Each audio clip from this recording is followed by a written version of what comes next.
created with Audiobook by me. Introduction. Some years ago, I began to receive letters from readers of my books. All these letters contained one question: what I had been doing after I had written my books, which were published in English in 1920 and 1931, and had been written in 1910 and 1912. I could never answer these letters. It would have needed books even to attempt to do this. But when the people who wrote to me lived in London, where I lived after 1921, I invited them and arranged courses of lectures for them. In these lectures, I tried to answer their questions and explain what I had discovered after I had written my 2 books, and what was the direction of my work. In 1934, I wrote 5 preliminary lectures, which gave a general idea of what I was studying, and also of the lines along which a certain number of people were working with me. To put all that in 1, or even in 2 or 3 lectures, was quite impossible. So I always warned people that it was not worth while hearing 1 lecture, or 2, but that only 5 or better 10 lectures could give an idea of the direction of my work. These lectures have continued since then, and throughout this time I have often corrected and rewritten them. On the whole, I found the general arrangement satisfactory. 5 lectures were read, in my presence or without me. Listeners could ask questions, and if they tried to follow the advice and indications given them, which referred chiefly to self-observation and a certain self-discipline, they very soon had a quite sufficient working understanding of what I was doing. I certainly recognized all the time that 5 lectures were not sufficient, and in talks that followed them, I elaborated and enlarged the preliminary data, trying to show people their own position in relation to the new knowledge. I found that the chief difficulty for most people was to realize that they had really heard new things. That is, things that they had never heard before.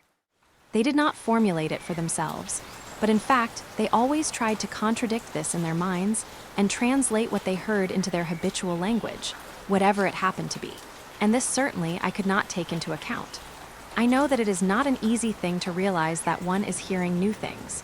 We are so accustomed to the old tunes and the old motives that long ago we ceased to hope and ceased to believe that there might be anything new. And when we hear new things, we take them for old or think that they can be explained and interpreted by the old. It is true that it is a difficult task to realize the possibility and necessity of quite new ideas, and it needs with time a revaluation of all usual values. I cannot guarantee that you will hear new ideas, that is, ideas you never heard before from the start. But if you are patient, you will very soon begin to notice them. And then I wish you not to miss them, and to try not to interpret them in the old way. New York, 1945-2. Created with Audiobook by me. First lecture, I shall speak about the study of psychology. But I must warn you that the psychology about which I speak is very different from anything you may know under this name. To begin with, I must say that practically never in history has psychology stood at so low a level as at the present time. It has lost all touch with its origin and its meaning, so that now it is even difficult to define the term psychology. That is, to say what psychology is and what it studies. And this is so in spite of the fact that never in history have there been so many psychological theories and so many psychological writings. Psychology is sometimes called a new science. This is quite wrong. Psychology is perhaps the oldest science and, unfortunately, in its most essential features, a forgotten science. In order to understand how psychology can be defined, it is necessary to realize that psychology, except in modern times, has never existed under its own name. By one reason or another, psychology always was suspected of wrong or subversive tendencies, either religious or political or moral, and had to use different disguises. For thousands of years, psychology existed under the name of philosophy. In India, all forms of yoga, which are essentially psychology, are described as one of the 6 systems of philosophy. Sufi teachings, which again are chiefly psychological, are regarded as partly religious and partly metaphysical. In Europe, even quite recently, in the last decades of the 19th century, many works on psychology were referred to as philosophy. And in spite of the fact that almost all subdivisions of philosophy, such as logic, the theory of cognition, ethics, aesthetics, referred to the work of the human mind or senses, psychology was regarded as inferior to philosophy and as relating only to the lower or more trivial sides of human nature. Parallel with its existence under the name of philosophy, psychology existed even longer connected with one or another religion. This does not mean that religion and psychology ever were one and the same thing, or that the fact of the connection between religion and psychology was recognized. But there is no doubt that almost every known religion, certainly I do not mean modem sham religions, developed one or another kind of psychological teaching connected often with a certain practice, so that the study of religion very often included in itself the study of psychology. There are many excellent works on psychology in quite orthodox religious literature of different countries and epochs. For instance, in early Christianity, there was a collection of books of different authors under the general name of Philokalia, used in our time in the Eastern Church, especially for the instruction of monks. During the time when psychology was connected with philosophy and religion, it also existed in the form of art. Poetry, drama, sculpture, dancing, even architecture were means for transmitting psychological knowledge. For instance, the Gothic cathedrals were in their chief meaning works on psychology. In the ancient times before philosophy, religion, and art had taken their separate forms as we now know them, psychology had existed in the form of mysteries, such as those of Egypt and of ancient Greece. Later, after the disappearance of the mysteries, psychology existed in the form of symbolical teachings which were sometimes connected with the religion of the period, and sometimes not connected, such as astrology, alchemy, magic, and the more modern masonry, occultism, and theosophy. And here it is necessary to note that all psychological systems and doctrines, those that exist or existed openly, and those that were hidden or disguised, can be divided into two chief categories. First, systems which study man as they find him, or such as they suppose or imagine him to be. Modem, scientific, psychology, or what is known under that name, belongs to this category. Second, systems which study man not from the point of view of what he is, or what he seems to be, but from the point of view of what he may become. That is, from the point of view of his possible evolution. These last systems are in reality the original ones, or in any case the oldest, and only they can explain the forgotten origin and the meaning of psychology. When we understand the importance of the study of man from the point of view of his possible evolution, we shall understand that the first answer to the question, what is psychology, should be that psychology is the study of the principles, laws, and facts of man's possible evolution. Here, in these lectures, I shall speak only from this point of view. Our first question will be, what does evolution of man mean? And the second, are there any special conditions necessary for it? As regards ordinary modem views on the origin of man and his previous evolution, I must say at once that they cannot be accepted. We must realize that we know nothing about the origin of man, and we have no proofs of man's physical or mental evolution. On the contrary, if we take historical mankind, that is, humanity for 10 or 15,000 years, we may find unmistakable signs of a higher type of man, whose presence can be established on the evidence of ancient monuments and memorials, which cannot be repeated or imitated by the present humanity. As regards prehistoric man or creatures similar in appearance to man, and yet at the same time very different from him, whose bones are sometimes found in deposits of glacial or pre-glacial periods, we may accept the quite possible view that these bones belong to some being quite different from man, which died out long ago. Denying previous evolution of man, we must deny any possibility of future mechanical evolution of man. That is, evolution happening by itself according to laws of heredity and selection, and without man's conscious efforts and understanding of his possible evolution. Our fundamental idea shall be that man, as we know him, is not a completed being. That nature develops him only up to a certain point and then leaves him, to develop further by his own efforts and devices, or to live and die such as he was born, or to degenerate and lose capacity for development. Evolution of man, in this case, will mean the development of certain inner qualities and features which usually remain undeveloped and cannot develop by themselves. Experience and observation show that this development is possible only in certain definite conditions, with efforts of a certain kind on the part of man himself, and with sufficient help from those who began similar work before and have already attained a certain degree of development, or at least a certain knowledge of methods. Before, we must start with the idea that without efforts, evolution is impossible. Without help, it is also impossible. After this, we must understand that in the way of development, man must become a different being, and we must learn and understand in what sense and in which direction man must become a different being. That is what a different being means. Then we must understand that all men cannot develop and become different beings. Evolution is the question of personal efforts, and in relation to the mass of humanity, evolution is the rare exception. It may sound strange, but we must realize that it is not only rare, but is becoming more and more rare. Many questions naturally arise from the preceding statements. What does it mean that in the way of evolution, one must become a different being? What does different being mean? Which inner qualities or features can be developed in man, and how can this be done? Why cannot all men develop and become different beings? Why such an injustice? I shall try to answer these questions, and I shall begin with the last one. Why cannot all men develop and become different beings? The answer is very simple. Because they do not want it. Because they do not know about it and will not understand without a long preparation what it means, even if they are told. The chief idea is that in order to become a different being, man must want it very much and for a very long time. A passing desire or a vague desire based on dissatisfaction with external conditions will not create a sufficient impulse. The evolution of man depends on his understanding of what he may get and what he must give for it. If man does not want it, or if he does not want it strongly enough and does not make necessary efforts, he will never develop. So there is no injustice in this. Why should man have what he does not want? If man were forced to become a different being when he is satisfied with what he is, then this would be injustice. Now we must ask ourselves what a different being means.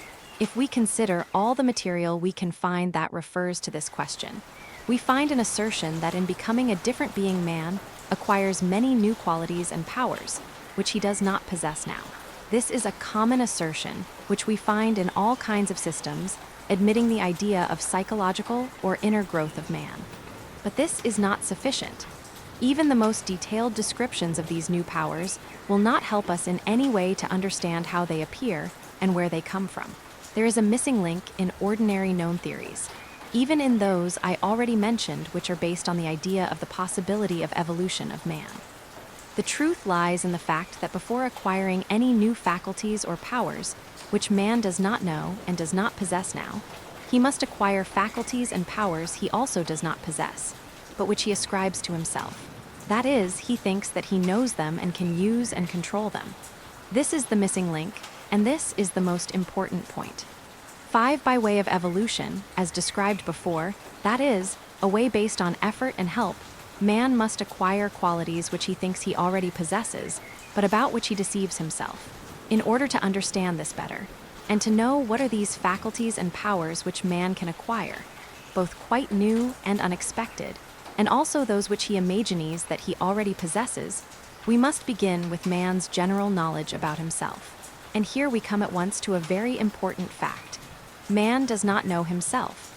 He does not know his own limitations and his own possibilities. He does not even know to how great an extent he does not know himself. Man has invented many machines, and he knows that a complicated machine needs sometimes years of careful study before one can use it or control it. But he does not apply this knowledge to himself, although he himself is a much more complicated machine than any machine he has invented. He has all sorts of wrong ideas about himself. First of all, he does not realize that he actually is a machine.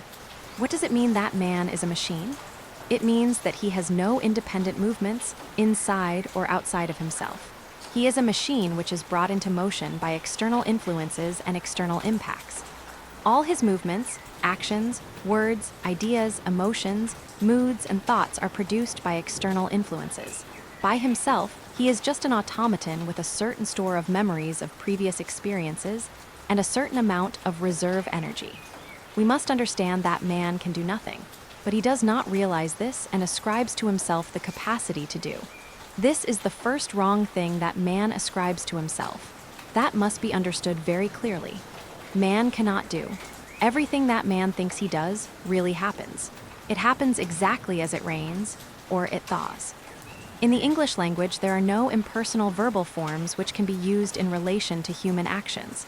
So we must continue to say that man thinks, reads, writes, loves, hates, starts wars, fights, and so on. Actually, all this happens. Man cannot move, think, or speak of his own AC chord. He is a marionette pulled here and there by invisible strings. If he understands this, he can learn more about himself, and possibly then things may begin to change for him. But if he cannot realize and understand his utter mechanicalness, or if he does not wish to accept it as a fact, he can learn nothing more, and things cannot change for him. Man is a machine, but a very peculiar machine. He is a machine which, in right circumstances and with right treatment, can know that he is a machine. And having fully realized this, he may find the ways to cease to be a machine. First of all, what man must know is that he is not one, he is many. He is not one permanent and unchangeable I or ego. HV is always different. One moment he one, another moment he is another, the third moment he is a third, and so on, almost without an end. The illusion of unity or oneness is created in man first, by the sensation of one physical body, by his name, which in normal cases always remains the same, and third, by a number of mechanical habits which are implanted in him by education or acquired by imitation. Having 6 always the same physical sensations, hearing always the same name and noticing in himself the same habits and inclinations he had before, he believes himself to be always the same. In reality, there is no oneness in man, and there is no controlling center, no permanent I or ego. This is the general picture of man. Every thought, every feeling, every sensation, every desire, every like and every dislike is an I. These I's are not connected and are not coordinated in any way. Each of them depends on the change in external circumstances and on the change of impressions. Some of them mechanically follow some other, and some appear always accompanied by others. But there is no order and no system in that. There are certain groups of I's which are naturally connected. We will speak about these groups later. Now, we must try to understand that there are groups of I's connected only by accidental associations, accidental memories, or quite imaginary similarities. Each of these I's represents at every given moment a very small part of our brain, mind, or intelligence. But each of them means itself to represent the whole. When man says I, it sounds as if he meant the whole of himself, but really even when he himself thinks that he means it, it is only a passing thought, a passing mood, or passing desire. In an hour's time, he may completely forget it, and with the same conviction express an opposite opinion, opposite view, opposite interests. The worst of it is that man does not remember it. In most cases, he believes in the last I which expressed itself, as long as it lasts. That is, as long as another I, sometimes quite unconnected with the preceding one, does not express its opinion or its desire louder than the first. Now let us return to 2 other questions. What does development mean? And what does it mean that man can become a different being? Or, in other words, what kind of change is possible in man, and how and when does this change begin? 7. It has already been said that the change will begin with those powers and capacities which man ascribes to himself, but which, in reality, he does not possess. This means that before man can acquire any new powers and capacities, he must actually develop in himself those qualities which he thinks he possesses, and about which he has the greatest possible illusions. Development cannot begin on the basis of lying to oneself or deceiving oneself. Man must know what he has and what he has not. It means that he must realize that he does not possess the qualities already described, which he ascribes to himself. That is, capacity to do, individuality or unity, permanent ego, and in addition consciousness and will. It is necessary for man to know this, because as long as he believes that he possesses these qualities, he will not make right efforts to acquire them. Exactly as a man will not buy costly things and pay a high price for them, if he thinks that he already possesses them. The most important and the most misleading of these qualities is consciousness. And the change in man begins with the change in his understanding of the meaning of consciousness, and after that with his gradual acquiring command over it. What is consciousness? In most cases, in ordinary language, the word consciousness is used as an equivalent to the word intelligence in the sense of mind activity. In reality, consciousness is a particular kind of awareness in man, independent from mind's activity first of all, awareness of himself, awareness of who he is, where he is, and further, awareness of what he knows, of what he does not know, and so on. Only man himself can know whether he is conscious at a given moment or not. This was proven long ago in a certain line of thought in European psychology, which understood that only man himself can know certain things in relation to himself. Applied to the question of consciousness, it means that only man himself can know if his consciousness exists at the moment or not. That means that the presence or absence of consciousness in man cannot be proven by observation of his external actions. As I said, this fact was established long ago, but the importance of it was never fully understood because it was always connected with the understanding of consciousness as mental process or mind activity. If man realizes that up to the moment of this realization he was not conscious, and then forgets this realization, or even remembers it, this is not consciousness. It is only memory of a strong realization. Now I want to draw your attention to another fact which has been missed by all modern psychological schools. It is the fact that the consciousness in man, whatever it means, never remains in the same state. It is either there or not. The highest moments of consciousness create memory. Other moments man simply does not remember. This more than anything else produces in man the illusion of continuous consciousness or continuous awareness. Some of the modern schools of psychology deny consciousness altogether, deny even the necessity of such a term.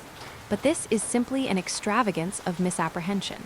Other schools, if they can be called by this name, speak about states of consciousness, meaning thoughts, feelings, moving impulses, and sensations.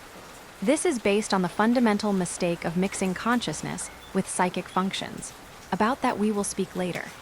8 inches reality modem thought in most cases still relies on the old formulation, that consciousness has no degrees. General, although tacit, acceptance of this idea, even though it contradicted many later discoveries, stopped many possible observations of variations of consciousness.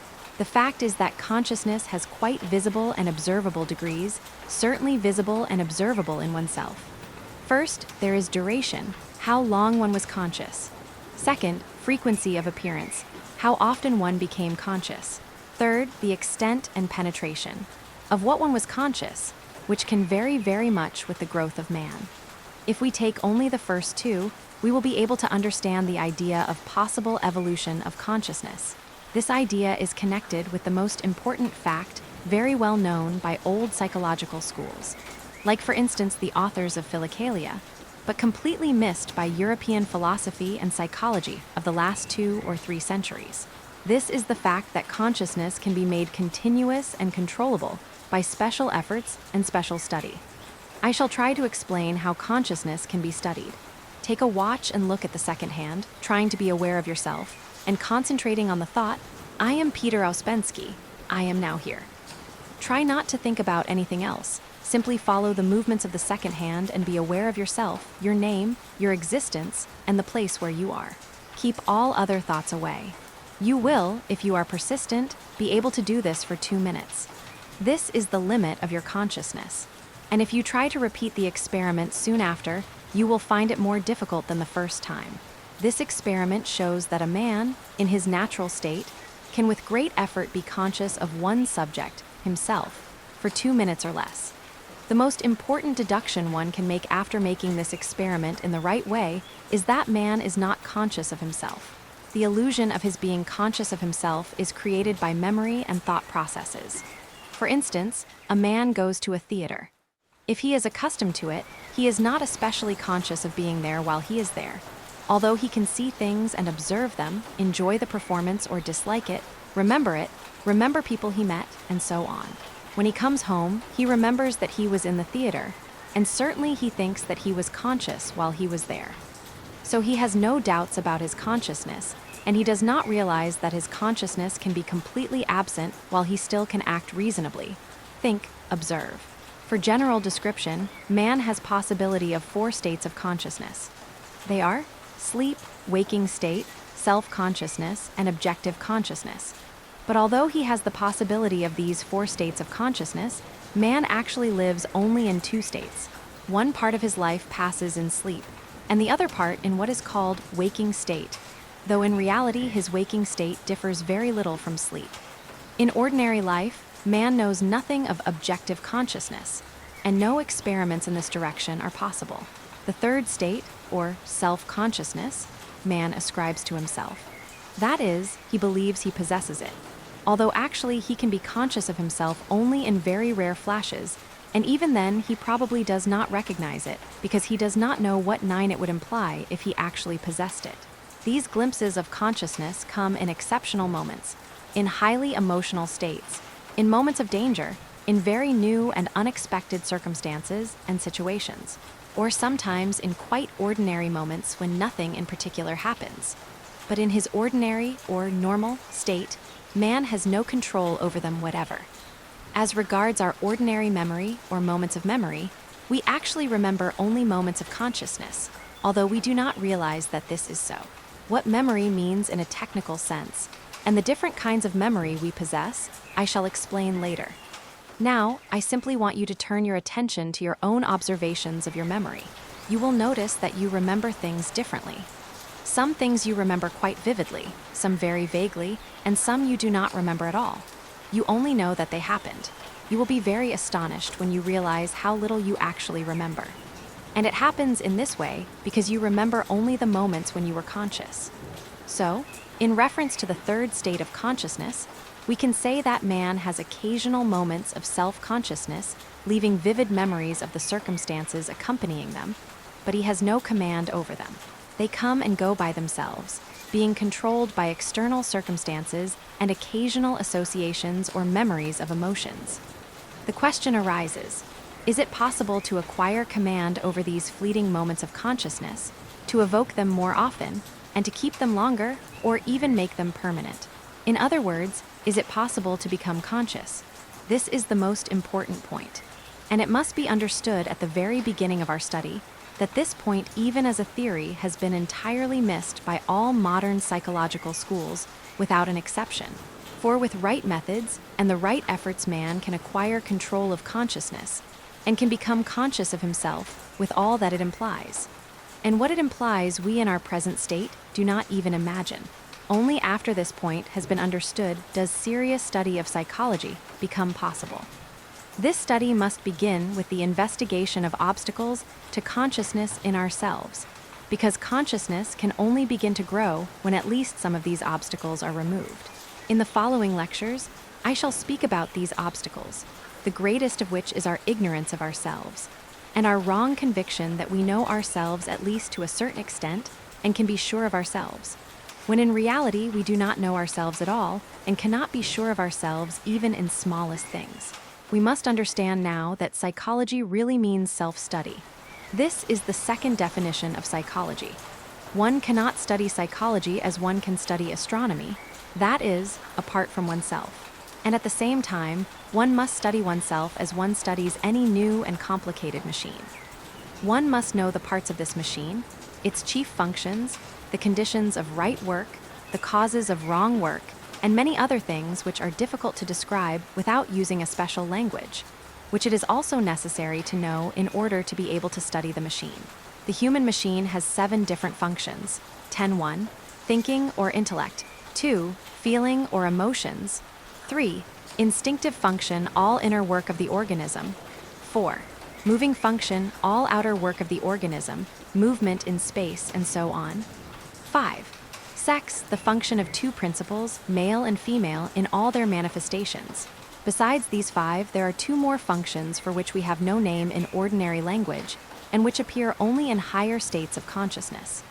1, higher emotional function, which appears in the state of self-consciousness, and the other, higher mental function, which appears in the state of objective consciousness. As we are not in these states of consciousness, we cannot study these functions or experiment with them, and we learn about them only indirectly from those who have attained or experienced them.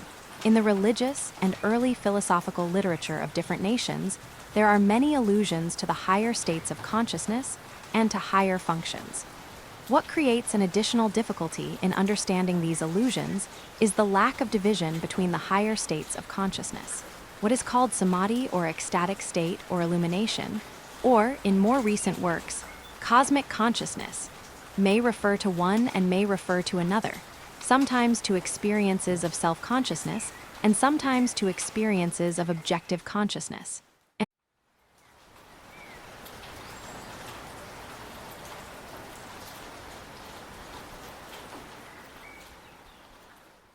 And strange though it may seem, we have more material for judging about the highest state, that is, objective consciousness, than about the intermediate state, that is, self-consciousness, although the former may come only after the latter.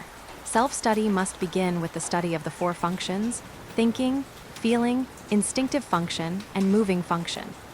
Sex functions can be studied only much later, that is, when these four functions are already sufficiently understood. Contrary to some modem theories, the sex function is really posterior. That is, it appears later in life, when the first four functions are already fully manifested and is conditioned by them. Therefore, the study of the sex function can be useful only when the first four functions are fully known in all their manifestations.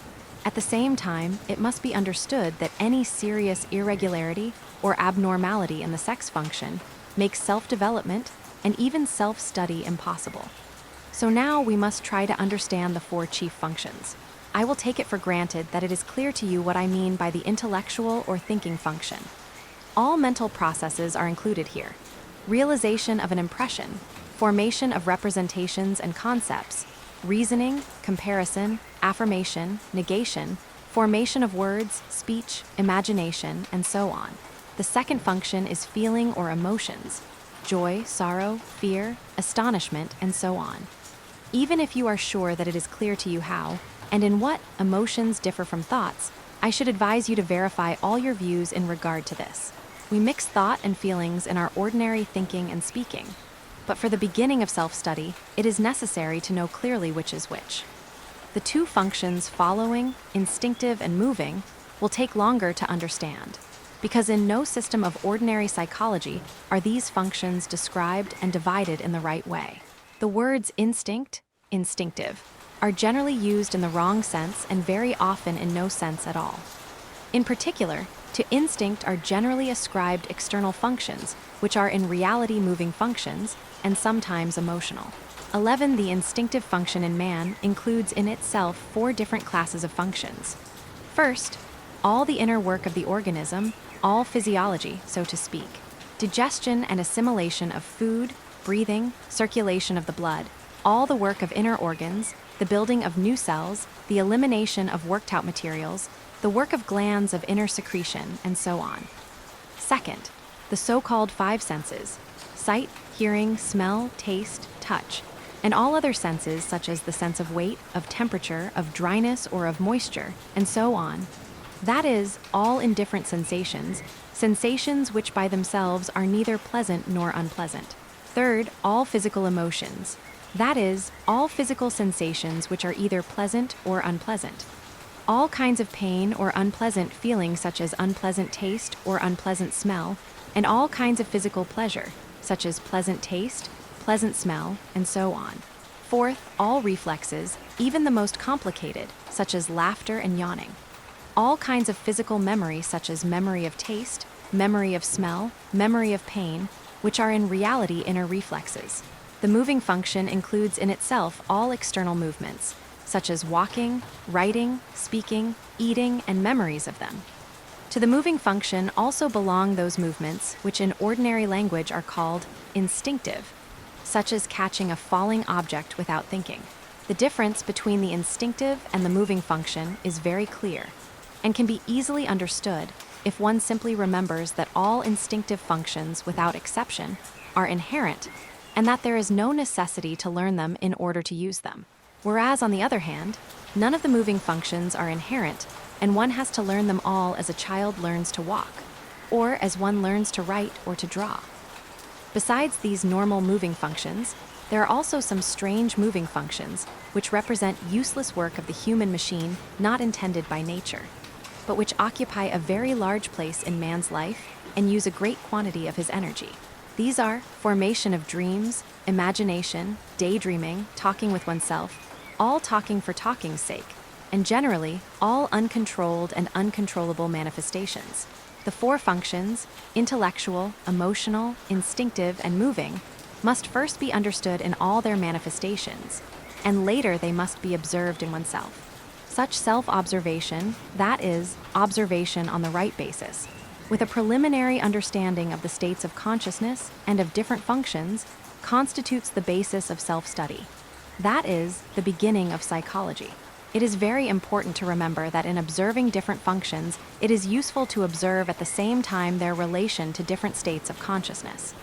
Let us take the three states of consciousness, sleep, waking state, and possible glimpses of self-consciousness, and the four functions, thinking, feeling, instinctive, and moving.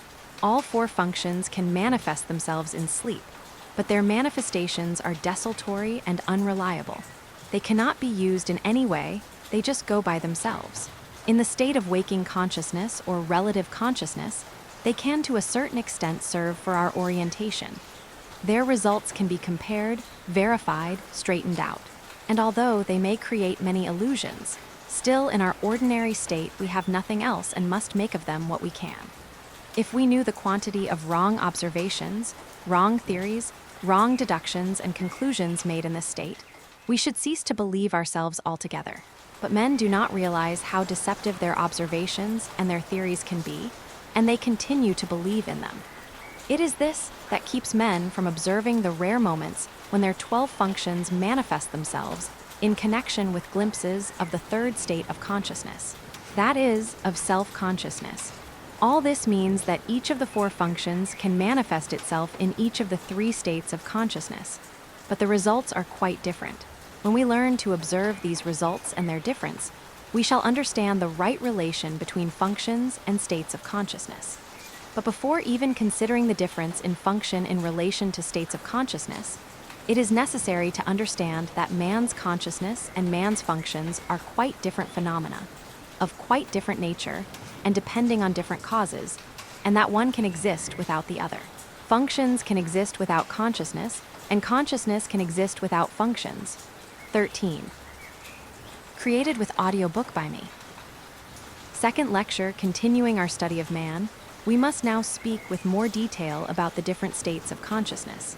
As I have already said, there are four states of consciousness possible for man: sleep, waking consciousness, self-consciousness, and objective consciousness. But he lives only in two, partly in sleep and partly in what is called waking consciousness. It is as though he had a four-storied house, but lived only in the two lower stories. The first, or the lowest state of consciousness, is sleep. This is a purely subjective and passive state. Man is surrounded by dreams. All his psychic functions work without any direction. There is no logic, no sequence, no cause, and no result in dreams. Purely subjective pictures, either reflections of former experiences or reflections of vague perceptions of the moment, such as sounds reaching the sleeping man, sensations coming from body, slight pains, sensations of muscular tension, fly through the mind, leaving only a very slight trace on the memory and more often leaving no trace at all. The second degree of consciousness comes when man awakes. This second state, the state in which we are now, that is, in which we work, talk, imagine ourselves conscious beings, and so forth, we often call waking consciousness or clear consciousness, but really it should be called waking sleep or relative consciousness. This last term will be explained later. It is necessary to understand here that the first state of consciousness, that is, sleep, does not disappear when the second state arrives. That is, when man awakes. Sleep remains there, with all its dreams and impressions, only a more critical attitude towards one's own impressions, more connected thoughts, more disciplined actions become added to it, and because of the vividness of sense impressions, desires, and feelings, particularly the feeling of contradiction or impossibility, which is entirely absent in sleep, dreams become invisible exactly as the stars and moon become invisible in the glare of the sun. But they are all there, and they often influence all our thoughts, feelings, and actions, sometimes even more than the actual perceptions of the moment. In connection with this, I must say at once that I do not mean what is called in modern psychology, the subconscious, or the subconscious mind. These are simply wrong expressions, wrong terms, which mean nothing and do not refer to any real facts. There is nothing permanently subconscious in us because there is nothing permanently conscious. And there is no subconscious mind for the very simple reason that there is no conscious mind. Later you will see how this mistake occurred and how this wrong terminology came into being and became almost generally accepted. But let us return to the states of consciousness which really exist. The first is sleep. The second is waking sleep or relative consciousness. The first, as I have said, is a purely subjective state. The second is less subjective. Man already distinguishes I and not I in the sense of his body and objects different from his body. And he can, to a certain extent, orientate among them and know their position and qualities. But it cannot be said that man is awake in this state, because he is very strongly influenced by dreams and really lives more in dreams than in fact. All the absurdities and all the contradictions of people, and of human life in general, become explained when we realize that people live in sleep, do everything in sleep, and do not know that they are asleep. 14. It is useful to remember that this is the inner meaning of many ancient doctrines. The best known to us is Christianity, or the gospel teaching, in which the idea that men live in sleep and must first of all awake is the basis of all the explanations of human life, although it is very rarely understood as it should be understood, in this case literally. But the question is, how can a man awake? The gospel teaching demands awakening, but does not say how to awaken. But the psychological study of consciousness shows that only when a man realizes that he is asleep is it possible to say that he is on the way to awakening. He never can awaken without first realizing his sleep. These two states, sleep and waking sleep, are the only two states of consciousness in which man lives. Besides them, there are two states of consciousness possible for man, but they become accessible to a man only after a hard and prolonged struggle. These two higher states of consciousness are called self-consciousness and objective consciousness. We generally think that we possess self-consciousness, that is, that we are conscious of ourselves, or in any case that we can be conscious of ourselves at any moment we wish. But in truth, self-consciousness is a state which we ascribe to ourselves without any right. Objective consciousness is a state about which we know nothing. Self-consciousness is a state in which man becomes objective towards himself. And objective consciousness is a state in which he comes into contact with the real, or objective, world from which he is now shut off by the senses, dreams, and subjective states of consciousness. Another definition of the four states of consciousness can be made from the point of view of the possible cognition of truth. In the first state of consciousness, that is, in sleep, we cannot know anything of the truth. Even if some real perceptions or feelings come to us, they become mixed with dreams, and in the state of sleep we cannot distinguish between dreams and reality. In the second state of consciousness, that is, in waking sleep, we can only know relative truth, and from this comes the term relative consciousness. In the third state of consciousness, that is, the state of self-consciousness, we can know the full truth about ourselves. In the fourth state of consciousness, that is, in the state of objective consciousness, we are supposed to be able to know the full truth about everything. We can study things in themselves, the world as it is. This is so far from us that we cannot even think about it in the right way, and we must try to understand that even glimpses of objective consciousness can only come in the fully developed state of self-consciousness. In the state of sleep, we can have glimpses of relative consciousness. In the state of relative consciousness, we can have glimpses of self-consciousness. But if we want to have more prolonged periods of self-consciousness, and not merely glimpses, we must understand that they cannot come by themselves. They need will action. This means that frequency and duration of moments of self-consciousness depend on the command one has over oneself. So it means that consciousness and will are almost one and the same thing, or in any case aspects of the same thing. 15. At this point, it must be understood that the first obstacle in the way of the development of self-consciousness in man is his conviction that he already possesses self-consciousness, or at any rate, that he can have it at any time he likes. It is very difficult to persuade a man that he is not conscious and cannot be conscious at will. It is particularly difficult because here nature plays a very funny trick. If you ask a man if he is conscious, or if you say to him that he is not conscious, he will answer that he is conscious, and that it is absurd to say that he is not, because he hears and understands you. And he will be quite right, although at the same time quite wrong. This is nature's trick. He will be right because your question or your remark has made him vaguely conscious for a moment. Next moment, consciousness will disappear, but he will remember what you said and what he answered, and he will certainly consider himself conscious. In reality, acquiring self-consciousness means long and hard work. How can a man agree to this work if he thinks he already possesses the very thing which is promised him as the result of long and hard work? Naturally, a man will not begin this work and will not consider it necessary until he becomes convinced that he possesses neither self-consciousness nor all that is connected with it. That is, unity or individuality, permanent I, and will. This brings us to the question of schools, because methods for the development of self-consciousness, unity, permanent I, and will can be given only by special schools. That must be clearly understood. Men on the level of relative consciousness cannot find these methods by themselves.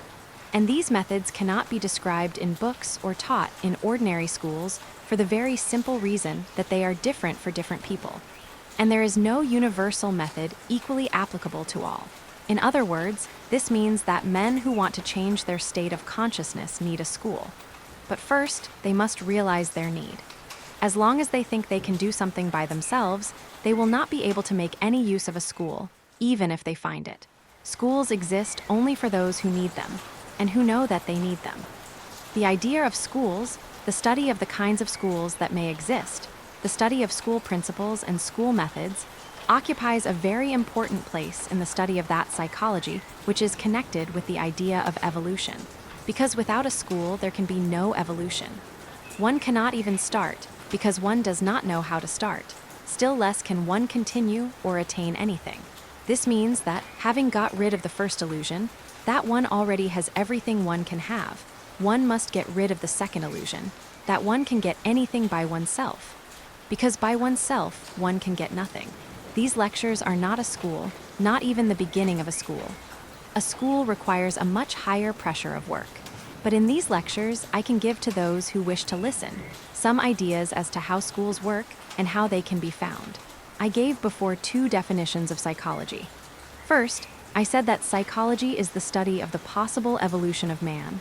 And second, that psychology is the study of oneself. I meant that only a psychology which investigates the evolution of man is worth studying, and that a psychology which is occupied with only one phase of man, without knowing anything about his other phases, is obviously not complete, and cannot have any value, even in a purely scientific sense. That is, from the point of view of experiment and observation.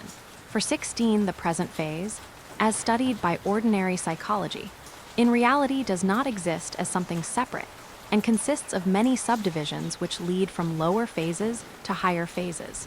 Moreover, the same experiment and observation show that one cannot study psychology as one can study any other science not directly connected with oneself. One has to begin the study of psychology with oneself, putting together first what we may know about the next phase in the evolution of man. That is, that it will mean acquiring consciousness, inner unity, permanent ego and will, and second, certain material that we can get by self-observation. That is, realization of the absence in us of many powers and faculties which we ascribe to ourselves. We come to a new difficulty in understanding the meaning of psychology, and to the necessity for a new definition. The 2 definitions given in the previous lectures are not sufficient, because man by himself does not know what evolution is possible for him, does not see where he stands at present, and ascribes to himself features belonging to higher phases of evolution. In fact, he cannot study himself, being unable to distinguish between the imaginary and the real in himself. What is lying? As it is understood in ordinary language, lying means distorting or in some cases hiding the truth, or what people believe to be the truth. This lying plays a very important part in life, but there are much worse forms of lying, when people do not know that they lie. I said in the last lecture that we cannot know the truth in our present state, and can only know the truth in the state of objective consciousness. How then can we lie? There seems to be a contradiction here, but in reality there is none. We cannot know the truth, but we can pretend that we know. And this is lying. Lying fills all our life. People pretend that they know all sorts of things. About God, about the future life, about the universe, about the origin of man, about evolution, about everything. but in reality, they do not know anything, even about themselves. And every time they speak about something they do not know as though they knew it, they lie. Consequently, the study of lying becomes of the first importance in psychology, and it may lead even to the third definition of psychology, which is the study of lying. Psychology is particularly concerned with the lies a man says and thinks about himself. These lies make the study of man very difficult. Man, as he is not a genuine article. He is an imitation of something, and a very bad imitation. Imagine a scientist on some remote planet who has received from the Earth specimens of artificial flowers without knowing anything about real flowers. It will be extremely difficult for him to define them, to explain their shape, their color, the material from which they are made, that is, wire, cotton wool, and colored paper, and to classify them in any way. Psychology stands in a very similar position in relation to man. It has to study an artificial man without knowing the real man. Obviously, it cannot be easy to study a being such as man, who does not himself know what is real and what is imaginary in him. So psychology must begin with a division between the real and the imaginary in man. It is impossible to study man as a whole, because man is divided into two parts. One part which in some cases can be almost all real, and the other part which in some cases can be almost all imaginary. In the majority of ordinary men, these two parts are intermixed and cannot be easily distinguished, although they are both there, and both have their own particular meaning and effect. 17 inches the system we are studying, these two parts are called essence and personality. Essence is what is born in man. Personality is what is acquired. Essence is what is his own. Personality is what is not his own. Essence cannot be lost, cannot be changed or injured as easily as personality. Personality can be changed almost completely with the change of circumstances. It can be lost or easily injured. If I try to describe what essence is, I must, first of all, say that it is the basis of man's physical and mental makeup. For instance, one man is naturally what is called a good sailor. Another is a bad sailor. One has a musical ear, another has not. One has a capacity for languages, another has not. This is essence. Personality is all that is learned in one or another way in ordinary language, consciously or unconsciously. In most cases, unconsciously means by imitation, which, as a matter of fact, plays a very important part in the building of personality. Even in instinctive functions, which naturally should be free from personality, there are usually many so-called acquired tastes. That is, all sorts of artificial likes and dislikes, all of which are acquired by imitation and imagination. These artificial likes and dislikes play a very important and very disastrous part in man's life. By nature, man should like what is good for him and dislike what is bad for him. But this is so only as long as essence dominates personality, as it should dominate it, in other words, when a man is healthy and normal.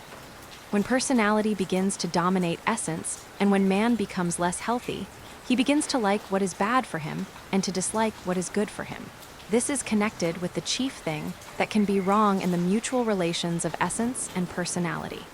Normally, essence must dominate personality, and then personality can be quite useful. But if personality dominates essence, this produces wrong results of many kinds.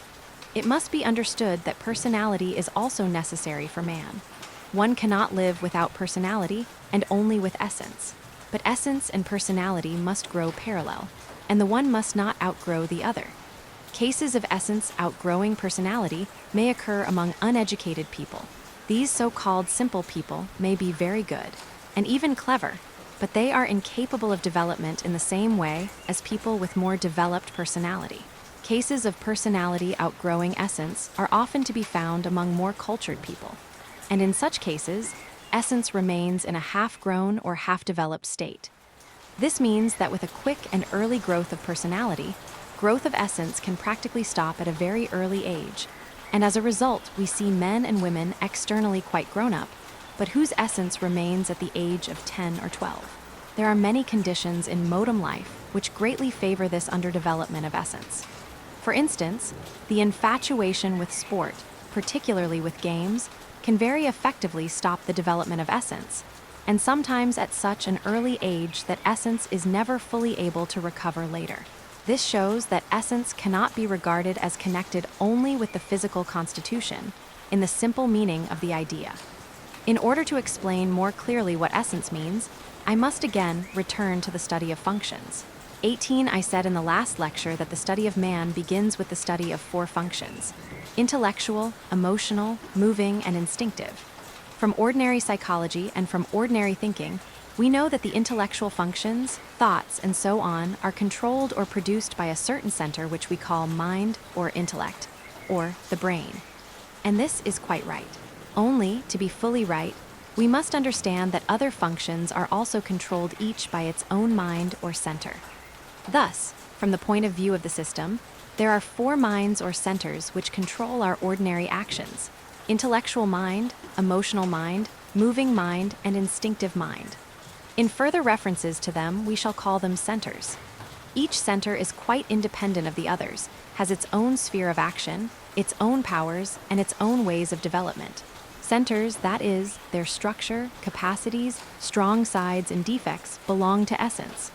Their contents, that is, all that a center acquires, belong to personality. The contents of centers will be explained later. As I have already said, personality is as equally necessary for the development of man as is essence, only it must stand in its right place. This is hardly possible, because personality is full of wrong ideas about itself. It does not wish to stand in its right place, because its right place is secondary and subordinate. And it does not wish to know the truth about itself, for to know the truth will mean abandoning its falsely dominant position and occupying the inferior position which rightly belongs to it. The wrong relative positions of essence and personality determine the present disharmonious state of man. And the only way to get out of this disharmonious state is by self-knowledge. To know oneself, this was the first principle and the first demand of old psychological schools. We still remember these words, but have lost their meaning. We think that to know ourselves means to know our peculiarities, our desires, our tastes, our capacities, and our intentions, when in reality it means to know ourselves as machines, that is, to know the structure of one's machine, its parts, functions of different parts, the conditions governing their work, and so on. We realize in a general way that we cannot know any machine without studying it. We must remember this in relation to ourselves and must study our own machines as machines. The means of study is self-observation. There is no other way, and no one can do this work for us. We must do it ourselves. But before this, we must learn how to observe. I mean, we must understand the technical side of observation. We must know that it is necessary to observe different functions and distinguish between them, remembering, at the same time, about different states of consciousness, about our sleep, and about the many L's in us. Such observations will very soon give results. First of all, a man will notice that he cannot observe everything he finds in himself impartially. Some things may please him, other things will annoy him, irritate him, even horrify him, and it cannot be otherwise. Man cannot study himself as a remote star or as a curious fossil.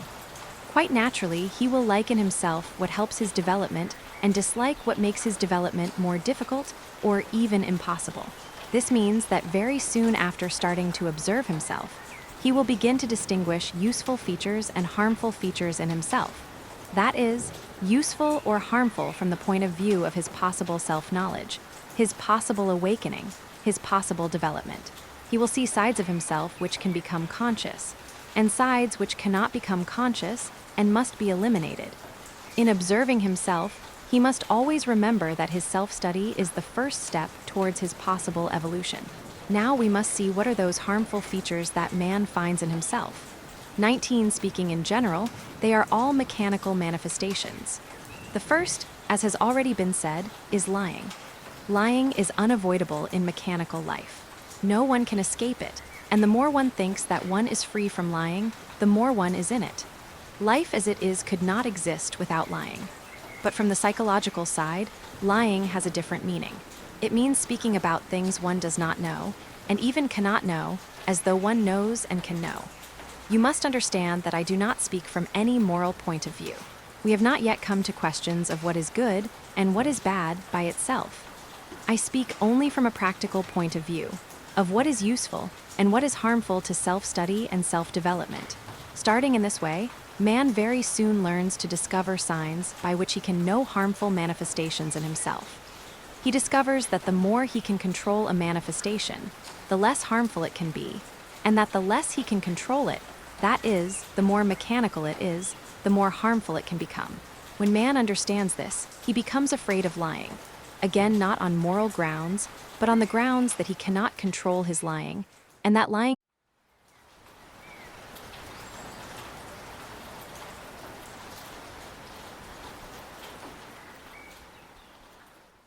controls him, that is, his other functions.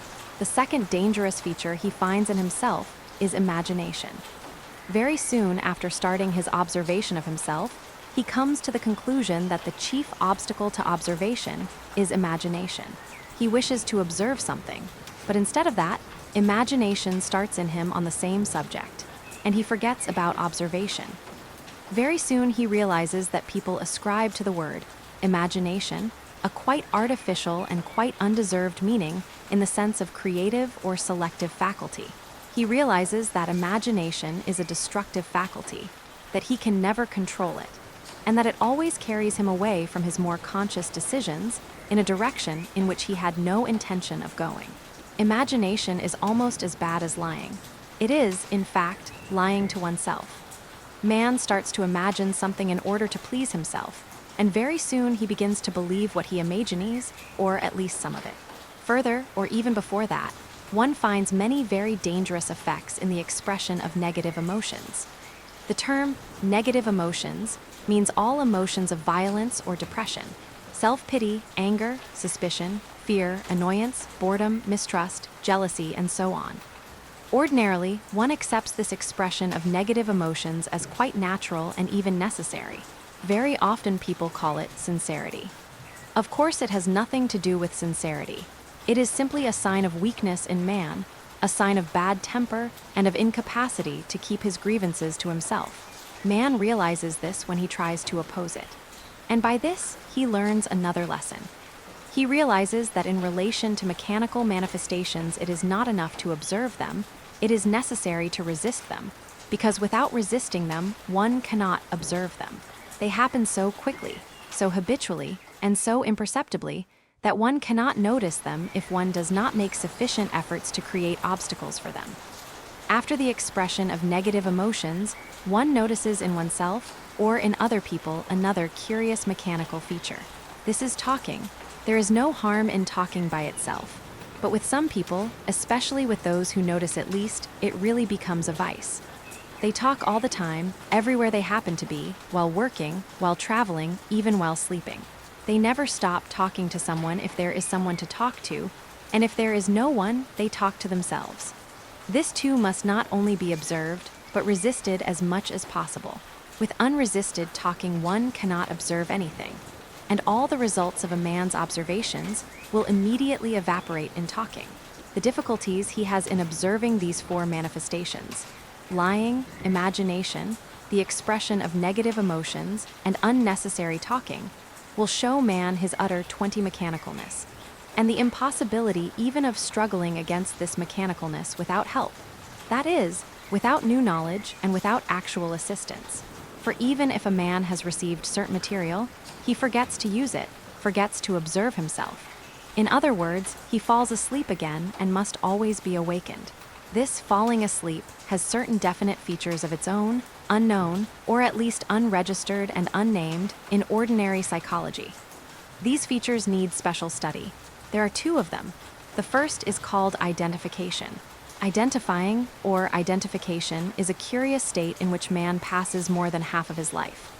He identifies with everything, with what he says, what he feels, what he believes, what he does not believe, what he wishes, what he does not wish, what attracts him, what repels him. Everything absorbs him, and he cannot separate himself from the idea, the feeling, or the object that absorbed him. This means that in the state of identification, man is incapable of looking impartially on the object of his identification. It is difficult to find the smallest thing with which man is unable to identify.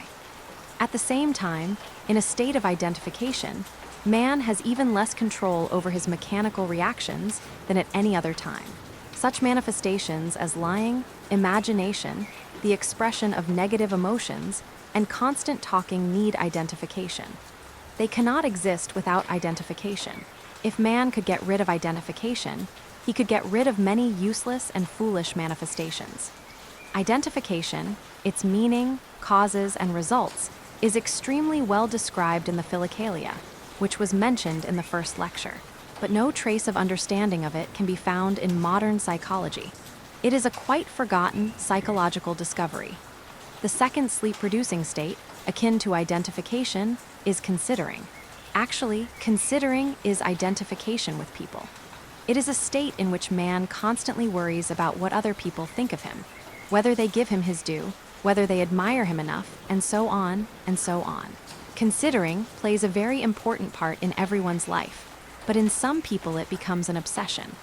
All their lives are filled with considering, that is, worry, doubt, and suspicion, and there remains no place for anything else. The myth of the inferiority complex, and other complexes, is created by the vaguely realized but not understood phenomenon of identification and considering. Both identifying and considering must be observed most seriously. Only full knowledge of them can diminish them. If one cannot see them in oneself, one can easily see them in other people. But one must remember that one in no way differs from others. In this sense, all people are equal. Returning now to what was said before, we must try to understand more clearly how the development of man must begin, and in what way self-study can help this beginning. From the very start, we meet with a difficulty in our language. For instance, we want to speak about man from the point of view of evolution. But the word man in ordinary language does not admit of any variation or any gradation. Man who is never conscious and never suspects it, man who is struggling to become conscious, man who is fully conscious, it is all the same for our language. It is always man in every case. In order to avoid this difficulty, and to help the student in classifying his new ideas, the system divides man into 7 categories. The first 3 categories are practically on the same level. Man-no. 1. A man in whom the moving or instinctive centers predominate over the intellectual and emotional. That is, physical man. 21. Man number 2. A man in whom the emotional center predominates over the intellectual, moving, and instinctive. Emotional man. Man number 3. A man in whom the intellectual center predominates over the emotional, moving, and instinctive. Intellectual man. In ordinary life, we meet only these 3 categories of man. Each one of us and everyone we know is either number 1, number 2, or number 3. There are higher categories of man, but men are not born already belonging to these higher categories. They are all born no. 1. Number 2, no. 3 and can reach higher categories only through schools. Man no. 4 is not born as such. He is a product of school culture. He differs from man number 1, number 2, and no. 3 by his knowledge of himself, by his understanding of his position, and, as it is expressed technically, by his having acquired a permanent center of gravity. This last means that the idea of acquiring unity, consciousness, permanent I, and will, that is, the idea of his development, has already become for him more important than his other interests. It must be added to the characteristics of man number 4, that his functions and centers are more balanced, in a way in which they could not be balanced without work on himself, according to school principles and methods. Man no. 5 is a man who has acquired unity and self-consciousness. He is different from ordinary man, because in him, one of the higher centers already works, and he has many functions and powers that an ordinary man, that is, man no. 1, 2, and 3 does not possess. Man no. 6 is a man who has acquired objective consciousness. Another higher center works in him. He possesses many more new faculties and powers beyond the understanding of an ordinary man. Man no. 7 is a man who has attained all that a man can attain. He has a permanent I and free will. He can control all the states of consciousness in himself, and he already cannot lose anything he has acquired. According to another description, he is immortal within the limits of the solar system. Understanding of this division of man into 7 categories is very important, for the division has very many applications in all possible ways of studying human activity. It gives, in the hands of those who understand it, a very strong and very fine instrument or tool for the definition of manifestations, which, without it, are impossible to define. Take, for instance, the general concepts of religion, art, science, and philosophy. Beginning with religion, we can see at once that there must be a religion of man now. One that is all forms of fetishism, no matter how they are called. A religion of man number 2, that is emotional, sentimental religion, passing sometimes into fanaticism, the crudest forms of intolerance, persecution of heretics, and so on. A religion of man number 3, that is theoretical, scholastic religion, full of argument about words, forms, rituals, which become more important than anything else. A religion of man no. 4, that is the religion of man who works for self-development. Religion of man number 5, that is the religion of a man who has attained unity and can see and know many things that man know. 1, 2, and 3 can neither see nor know. Then a religion of man number 6 and a religion of man number 7, about neither of which can we know anything. The same division applies to art, science, and philosophy. There must be an art of man number 1, an art of man number 2, an art of man number 3. Science of man number 1, science of man number 2, science of man number 3, science of man number 4, and so on. You must try to find examples of these for yourselves. 22. This expansion of concepts greatly enlarges our possibility of finding right solutions to many of our problems. And this means that the system gives us the possibility of studying a new language. That is, new for us, which will connect for us ideas of different categories, which are, in reality, united, and divide ideas of seemingly the same categories which are, in reality, different. The division of the word man into 7 words, man number 1, 2, 3, 4, 5, 6, and 7, with all that follows, is an example of this new language. This gives us the 4th definition of psychology as the study of a new language. And this new language is a universal language, which people sometimes try to find or invent. The expression, a universal language or philosophical language, must not be taken in a metaphorical sense. The language is universal in the same sense as mathematical symbols are universal. And besides that, it includes in itself all that people can think about. Even the few words of this language which have been explained give you the possibility of thinking and speaking with more precision than is possible in ordinary language, using any of the existing scientific or philosophical terminologies and nomenclatures. 23. Created with AudioBookByMe. Third lecture, the idea that man is a machine is not a new one. It is really the only scientific view possible. That is, a view based on experiment and observation. A very good definition of man's mechanicalness was given in the so-called psychophysiology of the second part of the 19th century. Man was regarded as incapable of any movement without receiving external impressions. Scientists of that time maintained that if it were possible to deprive man, from birth, of all outer and inner impressions and still keep him alive, he would not be able to make the smallest movement. Such an experiment is, of course, impossible even with an animal, because the process of maintaining life, breathing, eating, and so on, will produce all sorts of impressions which will start different reflectory movements first, and then awaken the moving center. But this idea is interesting, because it shows clearly that the activity of the machine depends on external impressions, and begins with responses to these impressions. Centers in the machine are perfectly adjusted to receive each its own kinds of impressions and to respond to them in a corresponding way. And when centers work rightly, it is possible to calculate the work of the machine and to foresee and foretell many future happenings and responses in the machine, as well as to study them and even direct them. But unfortunately, centers, even in what is called a healthy and normal man, very rarely work as they should. The cause of this is that centers are made so that, in a certain way, they can replace one another. In the original plan of nature, the purpose of this was, undoubtedly, to make work of centers continuous and to create a safeguard against possible interruptions in the work of the machine, because in some cases an interruption could be fatal. But the capacity of centers to work for one another in an untrained and undeveloped machine, as all our machines are, becomes excessive, and, as a result, the machine only rarely works with each center doing its right work. Almost every minute one or another center leaves its own work and tries to do the work of another center which, in its turn, tries to do the work of a third center. I said that centers can replace one another to a certain extent, but not completely, and inevitably in such cases they work in a much less effective way. For instance, moving center can, up to a point, imitate the work of intellectual center, but it can only produce very vague and disconnected thoughts, as, for example, in dreams and in daydreaming. In its turn, the intellectual center can work for the moving center. Try to write, for instance, thinking about every letter you are going to write and how you will write it. You can make experiments of this kind in trying to use your mind to do something which your hands or your legs can do without its help.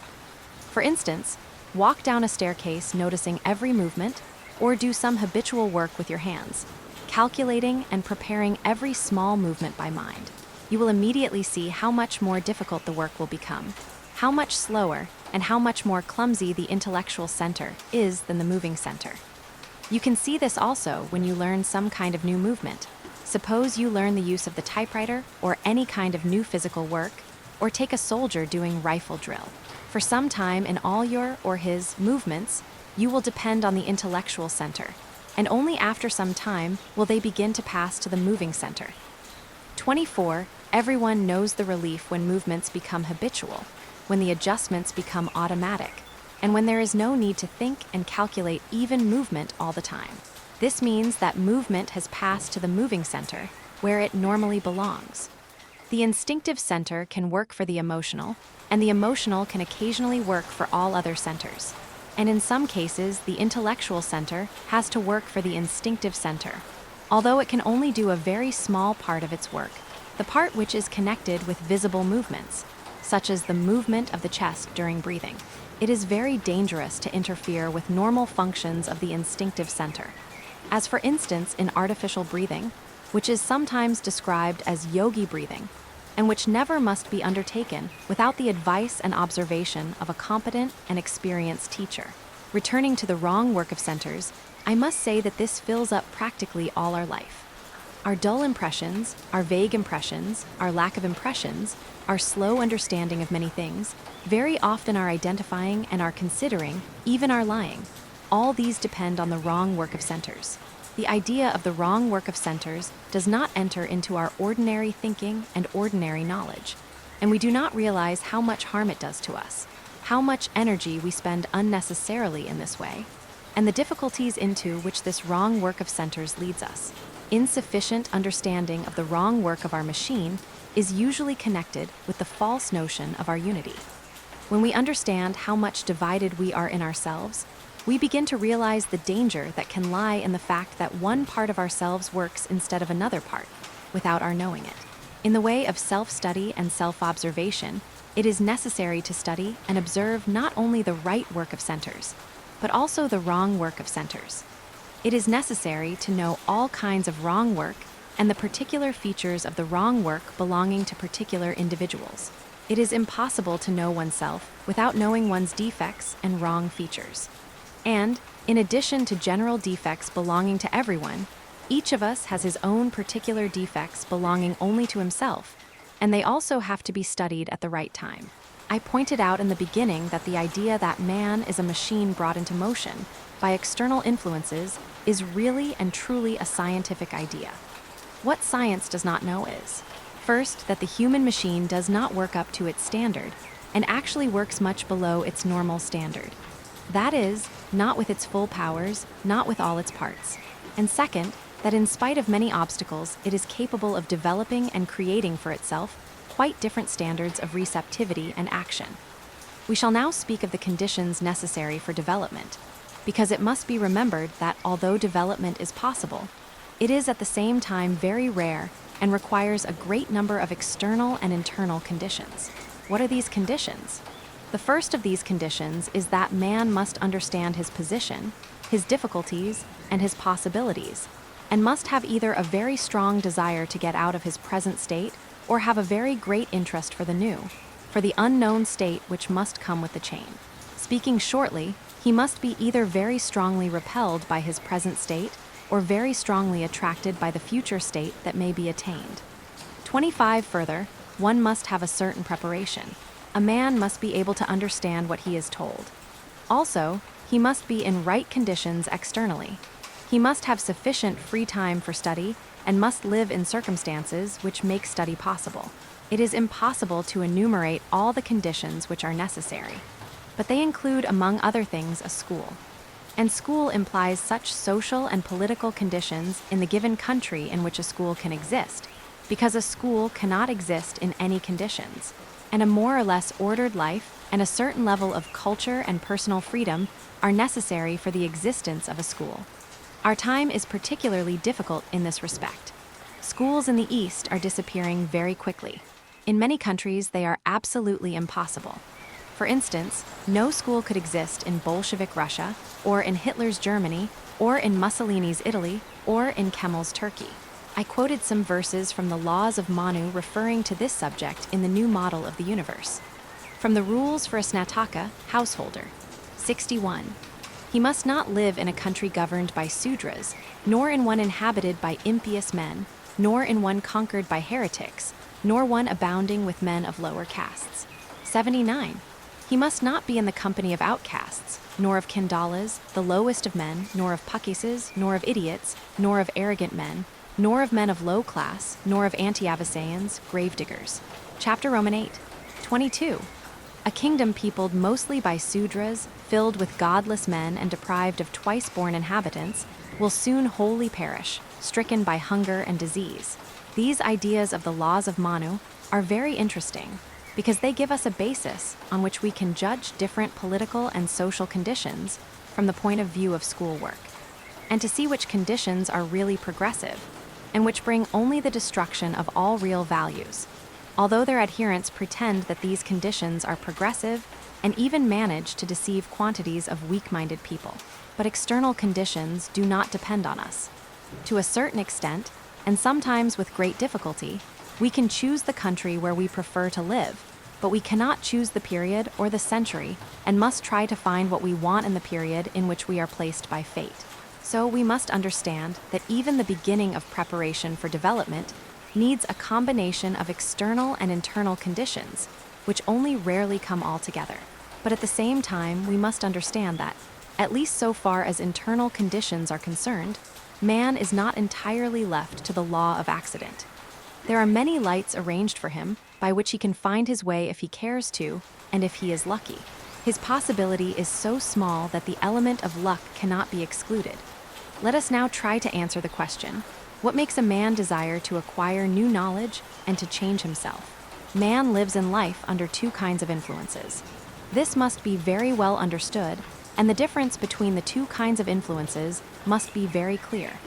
The first kind consists of interests and attractions created by life itself. Interests of one's health, safety, wealth, pleasures, amusements, security, vanity, pride, fame, etc. 26.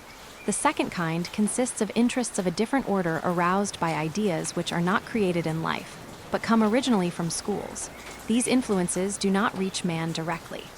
They are thrown into the general turnover of life, pass through many different minds, and reach a man through philosophy, science, religion, and art, always mixed with influences of the first kind and generally very little resembling what they were in their beginning. In most cases, men do not realize the different origin of the influences of the second kind, and often explain them as having the same origin as the first kind.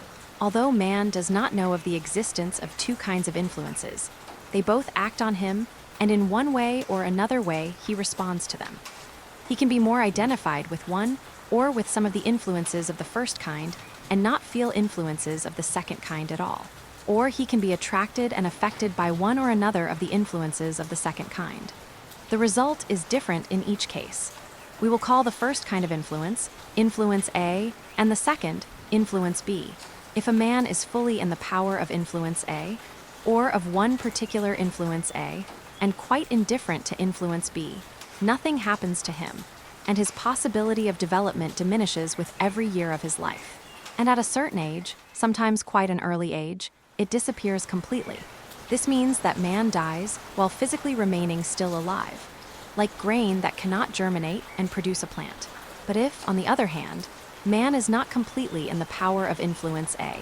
And if influences B attract him and make him feel and think, results of the impressions they produce in him collect together, attract other influences of the same kind, and grow, occupying a more important place in his mind and life. If the results produced by influence B become sufficiently strong, they fuse together and form in man what is called a magnetic center. It must be understood at once that the word center, in this case, does not mean the same thing as the intellectual or the moving center. That is, centers in the essence. The magnetic center is in personality.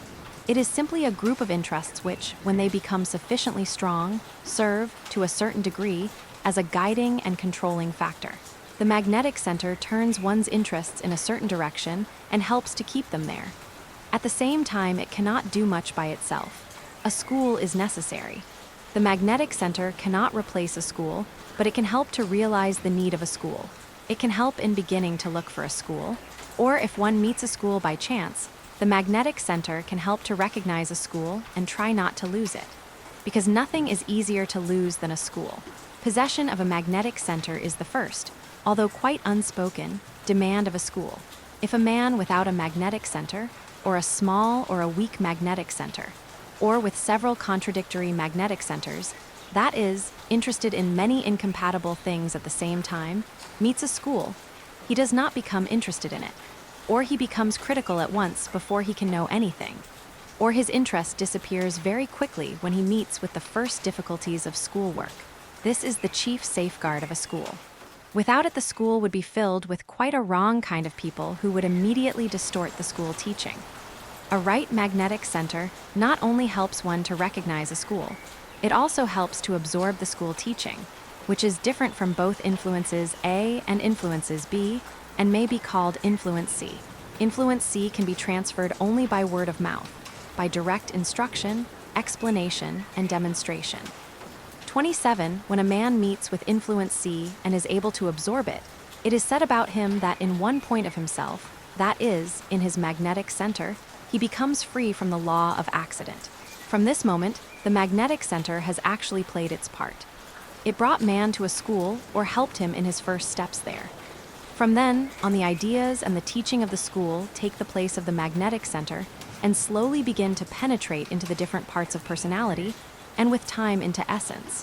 One can learn many things about schools, about their organization, and about their activity, in the ordinary way by reading and by studying historical periods when schools were more conspicuous and more accessible. But there are certain things about schools that one can learn only in schools themselves. And the explanation of school principles and rules occupies a very considerable place in school teaching. One of the most important principles one learns in this way is that real school work must proceed by 3 lines simultaneously. 1 line of work or 2 lines of work cannot be called real school work. What are these 3 lines? In the first lecture, I said that these lectures are not a school. Now I will be able to explain why they are not a school. Once at a lecture, a question was asked. Do people who study this system work only for themselves, or do they work for other people? Now I will also answer this question. The first line is study of oneself and study of the system, or the language. Working on this line, one certainly works for oneself. The second line is work with other people in the school, and working with them, one works not only with them, but for them. So in the second line, one learns to work with people and for people. This is why the second line is particularly difficult for some people. In the third line, one works for the school. In order to work for the school, one must first understand the work of the school, understand its aims and needs. And this requires time unless one is really well prepared, because some people can begin with the third line, or in any case find it very easily. When I said that these lectures are not a school, I meant that these lectures give the possibility of only 1 line of work. That is, study of the system and self-study. It is true that even by learning together people study the beginning of the second line of work, at least they learn to bear one another. And if their thought is broad enough and their perception quick enough, they can even grasp something about the second and third lines of work. Still, one cannot expect much just from lectures. In the second line of work, in complete school organization, people must not only talk together, but work together. And this work can be very different but must always, in one or another way, be useful to the school. So it means that working in the first line, people study the second line, and working in the second line, they study the third line. Later you will learn why 3 lines are necessary, and why only 3 lines of work can proceed successfully and towards a definite aim. Even now you can understand the chief reason of the necessity of 3 lines of work if you realize that man is asleep. And whatever work he starts, he soon loses interest in it and continues mechanically. 3 lines of work are necessary, first of all, because 1 line awakes a man who falls asleep over another line. If one really works on 3 lines, one can 28 never fall asleep completely. In any case, one cannot sleep as happily as before. One will always awake and realize that one's work has stopped.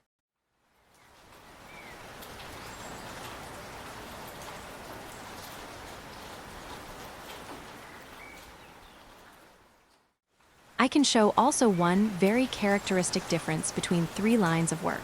In the first line, one works chiefly on the study of the system, or self-study, and on self-observation. And one must manifest in one's work a certain amount of initiative in relation to oneself. In the second line, one works in connection with certain organized work, and one must only do what one is told. No initiative is required or admitted in the second line, and the chief point in this is discipline and following exactly what one is told, without bringing in any of one's own ideas, even if they appear better than those that have been given.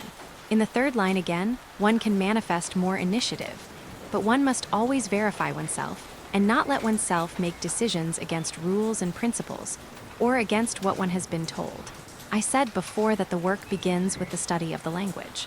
It will be very useful if at this point you try to realize that you already know a certain number of words of this new language, and it will also be very useful if you try to count these new words and write them down together. Only they must be written down without any comments. That is, without interpretation. Comments and interpretations or explanations must be in your understanding. You cannot put them on paper. If this were possible, the study of psychological teachings would be very simple. It would be sufficient to publish a sort of dictionary or glossary, and people would know all that it is necessary to know.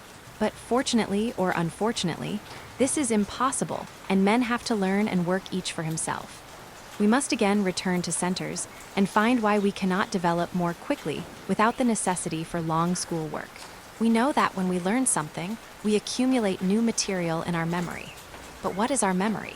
In order to understand this, we must learn to regard each center as a separate and independent machine, consisting of a sensitive matter similar to the mass of phonographic rolls. All that happens to us, all that we see, all that we hear, all that we feel, all that we learn is registered on these rolls. It means that all external and internal events leave certain impressions on the rolls. Impressions is a very good word because it actually is an impression or an imprint. An impression can be deep, or it can be very slight, or it can be simply a glancing impression that disappears very quickly and leaves no trace after it. But whether deep or slight, they are impressions. And these impressions on rolls are all that we have, all our possessions. Everything that we know, everything that we have learned, everything that we have experienced is all there on our rolls. Exactly in the same way, all our thought processes, calculations, speculations, consist only of comparing the inscriptions on rolls, reading them again and again, trying to understand them by putting them together, and so on. We can think of nothing new, nothing that is not on our rolls. We can neither say nor do anything that does not correspond to some inscription on the rolls. We cannot invent a new thought in the same way as we cannot invent a new animal, because all our ideas of animals are created by our observation of existing animals. Inscriptions or impressions on rolls are connected by associations. Associations connect impressions either received simultaneously or in some way similar to one another. In my first lecture, I said that memory depends on consciousness, and that we actually remember only the moments when we had flashes of consciousness. It is quite clear that different simultaneous impressions connected together will remain longer in memory than 29 unconnected impressions. In the flash of self-consciousness, or even near it, all impressions of the moment are connected and remain connected in the memory. The same refers to impressions connected by their inner similarity. If one is more conscious in the moment of receiving impressions, one connects more definitely the new impressions with similar old impressions, and they remain connected in memory. On the other hand, if one receives impressions in a state of identification, one simply does not notice them, and their traces disappear before they can be appreciated or associated. In the state of identification, one does not see and one does not hear. One is wholly in one's grievance, or in one's desire, or in one's imagination. One cannot separate oneself from things or feelings or memories, and one is shut off from all the world around. Ready? Created with Audiobook by me. Fourth lecture, we shall begin today with a more detailed examination of centers. This is the diagram of the 4 centers. The diagram represents a man standing sideways, looking to the left, and indicates the relative position of centers in a very schematic way. In reality, each center occupies the whole body, penetrates, so to speak, the whole organism. At the same time, each center has what is called its center of gravity. The center of gravity of the intellectual center is in the brain. The center of gravity of the emotional center is in the solar plexus. The centers of gravity of the moving and instinctive centers are in the spinal cord. It must be understood that in the present state of scientific knowledge, we have no means of verifying this statement, chiefly because each center includes in itself many properties which are still unknown to ordinary science and even to anatomy. It may sound strange, but the fact is that the anatomy of the human body is far from being a completed science. So the study of centers, which are hidden from us, must begin with the observation of their functions, which are quite open for our investigation. This is quite a usual course. In the different sciences, physics, chemistry, astronomy, physiology, when we cannot reach the facts or objects or matters we wish to study, we have to begin with an investigation of their results or traces. In this case, we shall be dealing with the direct functions of centers. So all that we establish about functions can be applied to centers. All centers have much in common, and at the same time, each center has its own peculiar characteristics, which must always be kept in mind. 31. One of the most important principles that must be understood in relation to centers is the great difference in their speed. That is, a difference in the speeds of their functions. The slowest is the intellectual center. Next to it, although very much faster, stand the moving and instinctive centers, which have more or less the same speed. The fastest of all is the emotional center. Though in the state of waking sleep, it works only very rarely with anything approximating to its real speed, and generally works with the speed of the instinctive and moving centers. Observations can help us to establish a great difference in the speeds of functions, but they cannot give us the exact figures. In reality, the difference is very greater than one can imagine as being possible between functions of the same organism. As I have just said, with our ordinary means we cannot calculate the difference in the speed of centers. But if we are told what it is, we can find many facts which will confirm not the figures, but the existence of the enormous difference. So before bringing in figures, I want to speak about ordinary observations which can be made without any special knowledge. Try, for instance, to compare the speed of mental processes with moving functions. Try to observe yourself when you have to perform many quick simultaneous movements, as when driving a car in a very crowded street, or riding fast on a bad road, or doing any work requiring quick judgment and quick movements. You will see at once that you cannot observe all your movements. You will either have to slow them down or miss the greater part of your observations. Otherwise, you will risk an accident and probably have one if you persist in observing. There are many similar observations which can be made, particularly on the emotional center, which is still faster. Every one of us really has many observations on the different speeds of our functions, but only very rarely do we know the value of our observations and experiences. Only when we know the principle do we begin to understand our own previous observations. At the same time, it must be said that all the figures referring to these different speeds are established and known in school systems. As you will see later, the difference in the speed of centers is a very strange figure which has a cosmic meaning. That is, it enters into many cosmic processes, or, it is better to say, it divides many cosmic processes one from another. This figure is 30,000. This means that the moving and instinctive centers are 30,000 times faster than the intellectual center. And the emotional center, when it works with its proper speed, is 30,000 times faster than the moving and instinctive centers. It is difficult to believe in such an enormous difference in the speeds of functions in the same organism. It actually means that different centers have a quite different time. The instinctive and moving centers have 30,000 times longer time than the intellectual center, and the emotional center has 30,000 times longer time than the moving and instinctive centers. Do you understand clearly what longer time means? It means that, for every kind of work that a center has to do, it has so much more time. However strange it may be, this fact of the great difference in the speed of centers explains many well-known phenomena which ordinary science cannot explain and which it generally passes over in silence or simply refuses to discuss. I am referring now to the astonishing and quite inexplicable speed of some of the physiological and mental processes.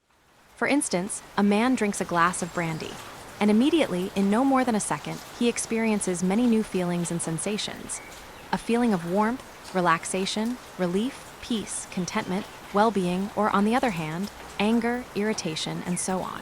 What he feels may 32 be different in different cases, but the fact remains that the body responds to the stimulant very quickly, almost at once. There is really no need to speak about brandy or any other stimulant. If a man is very thirsty or very hungry, a glass of water or a piece of bread will produce the same quick effect. Similar phenomena representing the enormous speed of certain processes can be noticed. For instance, in observing dreams. I referred to some of these observations in a new model of the universe. The difference is again either between the instinctive and the intellectual centers, or between the moving and the intellectual. But we are so accustomed to these phenomena that we rarely think how strange and incomprehensible they are. Of course, for a man who has never thought about himself and never tried to study himself, there is nothing strange in this or in anything else. But in reality, from the point of view of ordinary physiology, these phenomena look almost miraculous. A physiologist knows how many complicated processes must be gone through between swallowing brandy or a glass of water and feeling its effects. Every substance entering the body by the way of mouth has to be analyzed, tried in several different ways, and only then accepted or rejected. And all this happens in 1 second or less. It is a miracle, and at the same time it is not. For, if we know the difference in the speed of centers and remember that the instinctive center, which has to do this work, has 30,000 times more time than the intellectual center by which we measure our ordinary time, we can understand how it may happen. It means that the instinctive center has not 1 second, but about 8 hours of its own time for this work. And in 8 hours, this work can certainly be done in an ordinary laboratory without any unnecessary haste. So our idea of the extraordinary speed of this work is purely an illusion which we have because we think that our ordinary time, or the time of the intellectual center, is the only time which exists. We shall return later on to the study of the difference in speed of centers. Now, we must try to understand another characteristic of centers, which will later give us very good material for self-observation and for work upon ourselves. It is supposed that each center is divided into 2 parts, positive and negative. This division is particularly clear in the intellectual center and in the instinctive center. All the work of the intellectual center is divided into 2 parts, affirmation and negation, yes and no. In every moment of our thinking, either one outweighs the other, or they come to a moment of equal strength in indecision. The negative part of the intellectual center is as useful as the positive part, and any diminishing of the strength of the one in relation to the other results in mental disorders.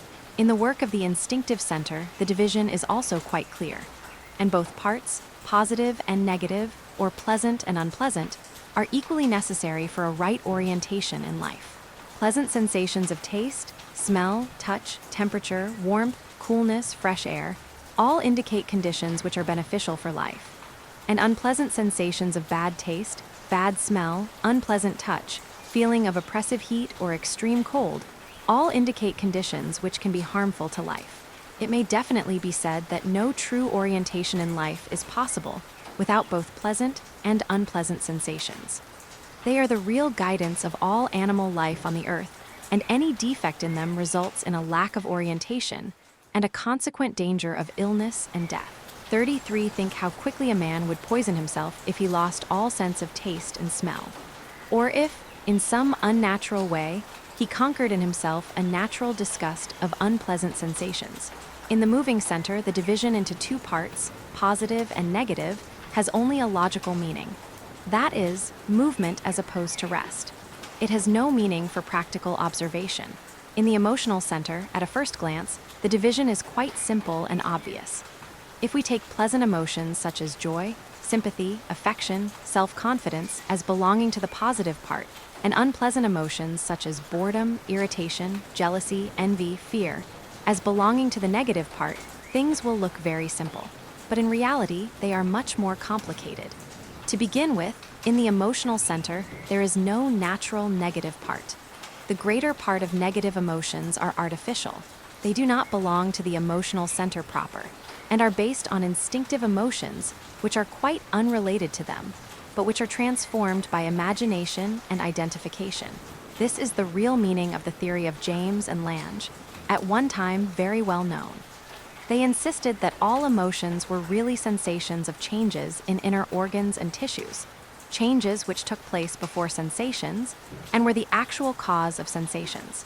That really meant that external events and inner realizations did not produce emotions. External events and inner realizations produced inner reflexes which produced sensations, and these were interpreted as emotions. At the same time, positive emotions such as love, hope, faith, in the sense in which they are usually understood, that is, as permanent emotions, are impossible for a man in the ordinary state of consciousness. They require higher states of consciousness. They require inner unity, self-consciousness, permanent I, and will. Positive emotions are emotions which cannot become negative, but all our pleasant emotions such as joy, sympathy, affection, self-confidence can, at any moment, turn into boredom, irritation, envy, fear, and so on. Love can turn into jealousy or fear to lose what one loves, or into anger and hatred. Hope can turn into daydreaming and the expectation of impossible things. And faith can turn into superstition and a weak acceptance of comforting nonsense. Even a purely intellectual emotion, the desire for knowledge or an aesthetic emotion, that is, a feeling of beauty or harmony, if it becomes mixed with identification, immediately unites with emotions of a negative kind such as self-pride, vanity, selfishness, conceit, and so on. So we can say without any possibility of mistake that we can have no positive emotions. At the same time, in actual fact, we have no negative emotions which exist without imagination and identification. Of course, it cannot be denied that besides the many and varied kinds of physical suffering, which belong to the instinctive center, man has many kinds of mental suffering, which belong to the emotional center. He has many sorrows, griefs, fears, apprehensions, and so on which cannot be avoided, and are as closely connected with man's life as illness, pain, and death. But these mental sufferings are very different from negative emotions, which are based on imagination and identification. These emotions are a terrible phenomenon. They occupy an enormous place in our life. Of many people, it is possible to say that all their lives are regulated and controlled, and in the end ruined by negative emotions. At the same time, negative emotions do not play any useful part at all in our lives. They do not help our orientation. They do not give us any knowledge. They do not guide us in any sensible manner. On the contrary, they spoil all our pleasures. They make life a burden to us, and they very effectively prevent our possible development because there is nothing more mechanical in our life than negative emotions. 34 negative emotions can never come under our control. People who think they can control their negative emotions and manifest them when they want to simply deceive themselves. Negative emotions depend on identification. If identification is destroyed in some particular case, they disappear. The strangest and most fantastic fact about negative emotions is that people actually worship them.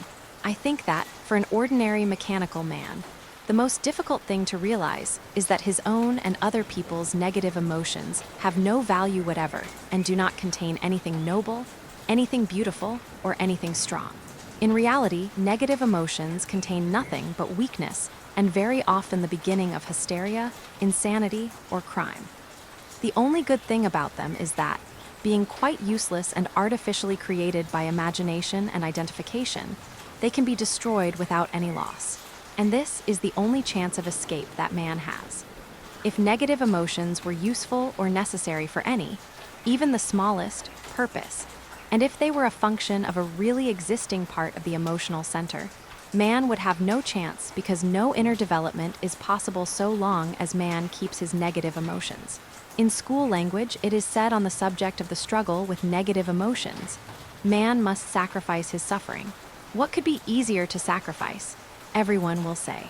But in reality, people would sacrifice anything rather than their negative emotions. There is no pleasure and no enjoyment man would not sacrifice for quite small reasons, but he will never sacrifice his suffering. And in a sense, there is a reason for this. In a quite superstitious way, man expects to gain something by sacrificing his pleasures, but he cannot expect anything for sacrifice of his suffering. He is full of wrong ideas about suffering. He still thinks that suffering is sent to him by God or by gods for his punishment or for his edification. And he will even be afraid to hear of the possibility of getting rid of his suffering in such a simple way. The idea is made even more difficult by the existence of many sufferings of which man really cannot get rid, and of many other sufferings which are entirely based on man's imagination, which he cannot and will not give up, like the idea of injustice, for instance, and the belief in the possibility of destroying injustice. Besides that, many people have nothing but negative emotions. All their eyes are negative. If you were to take negative emotions away from them, they would simply collapse and go up in smoke. And what would happen to all our life without negative emotions? What would happen to what we call art, to the theater, to drama, to most novels? Unfortunately, there is no chance of negative emotions disappearing. Negative emotions can be conquered and can disappear only with the help of school knowledge and school methods. The struggle against negative emotions is a part of school training and is closely connected with all schoolwork. What is the origin of negative emotions if they are artificial, unnatural, and useless? As we do not know the origin of man, we cannot discuss this question, and we can speak about negative emotions and their origin only in relation to ourselves and our lives. For instance, in watching children, we can see how they are taught negative emotions and how they learn them themselves through imitation of grown-ups and older children. If, from the earliest days of his life, a child could be put among people who have no negative emotions, he would probably have none, or so very few that they could be easily conquered by right education. But in actual life, things happen quite differently. And with the help of all the examples he can see and hear, with the help of reading, the cinema, and so on, a child of 35, about 10, already knows the whole scale of negative emotions and can imagine them, reproduce them, and identify with them as well as any grown-up man. In grown-up people, negative emotions are supported by the constant justification and glorification of them in literature and art, and by personal self-justification and self-indulgence. Even when we become tired of them, we do not believe that we can become quite free from them. In reality, we have much more power over negative emotions than we think, particularly when we already know how dangerous they are and how urgent is the struggle with them. But we find too many excuses for them and swim in the seas of self-pity or selfishness, as the case may be, finding fault in everything except ourselves. All that has just been said shows that we are in a very strange position in relation to our emotional center. It has no positive part and no negative part. Most of its negative functions are invented, and there are many people who have never in their lives experienced any real emotion. So completely is their time occupied with imaginary emotions. So we cannot say that our emotional center is divided into two parts, positive and negative. We can only say that we have pleasant emotions and unpleasant emotions, and that all of them which are not negative at a given moment can turn into negative emotions under the slightest provocation, or even without any provocation. This is the true picture of our emotional life.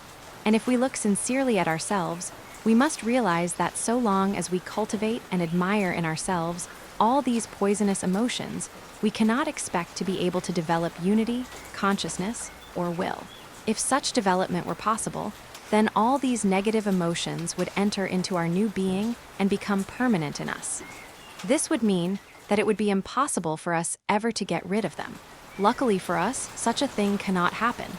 In our present state, the only good thing about us is that there is nothing permanent in us. If anything becomes permanent in our present state, it means insanity. Only lunatics can have a permanent ego. Incidentally, this fact disposes of another false term that crept into the psychological language of the day from the so-called psychoanalysis. I mean the word complex. There is nothing in our psychological makeup that corresponds to the idea of the complex. In the psychiatry of the 19th century, what is now called a complex was called a fixed idea, and fixed ideas were taken as signs of insanity. And that remains perfectly correct. Normal man cannot have fixed ideas, complexes, or fixations. It is useful to remember this in case someone tries to find complexes in you. We have many bad features as it is, and our chances are very small even without complexes. Returning now to the question of work on ourselves, we must ask ourselves what our chances actually are. We must discover in ourselves functions and manifestations which we can, to a certain extent, control, and we must exercise this control, trying to increase it as much as possible. For instance, we have a certain control over our movements. And in many schools, particularly in the East, work on oneself begins with acquiring as full a control over movements as possible. But this needs special training, very much time, and the study of very elaborate exercises. Under the conditions of modern life, we have more control over our thoughts. And in connection with this, there is a special method by which we may work on the development of our consciousness using that instrument which is most obedient to our will. That is, our mind, or the intellectual center. 36 inches order to understand more clearly what I am going to say, you must try to remember that we have no control over our consciousness. When I said that, we can become more conscious, or that a man can be made conscious for a moment simply by asking him if he is conscious or not. I use the word conscious or consciousness in a relative sense. There are so many degrees of consciousness, and every higher degree means consciousness in relation to a lower degree.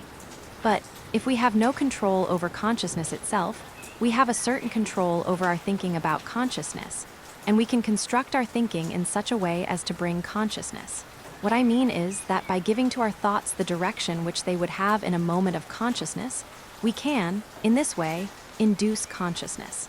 Now try to formulate what you noticed when you tried to observe yourself. You noticed 3 things. First, that you do not remember yourself. That is, that you are not aware of yourself at the time when you try to observe yourself. Second, that observation is made difficult by the incessant stream of thoughts, images, echoes of conversation, fragments of emotions, flowing through your mind and very often distracting your attention from observation. And third, that the moment you start self-observation, something in you starts imagination. And self-observation, if you really try it, is a constant struggle with imagination. Now this is the chief point in work upon oneself. If one realizes that all the difficulties in the work depend on the fact that one cannot remember oneself, one already knows what one must do. One must try to remember oneself. In order to do this, one must struggle with mechanical thoughts, and one must struggle with imagination.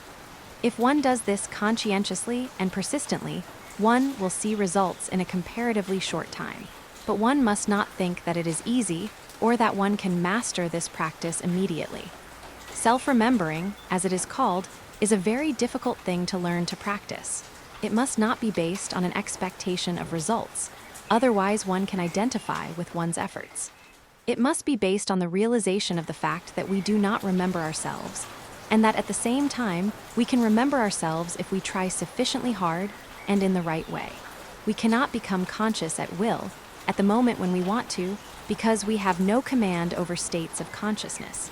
But we can remember ourselves for a short time at will, because we have a certain command over our thoughts. And if we start remembering ourselves by the special construction of our thoughts, that is, by the realization that we do not remember ourselves, that nobody remembers himself. And by realizing all that this means, this will bring us to consciousness. You must remember that we have found the weak spot in the walls of our mechanicalness. This is the knowledge that we do not remember ourselves, and the realization that we can try to remember ourselves. Up to this moment, our task has only been self-study.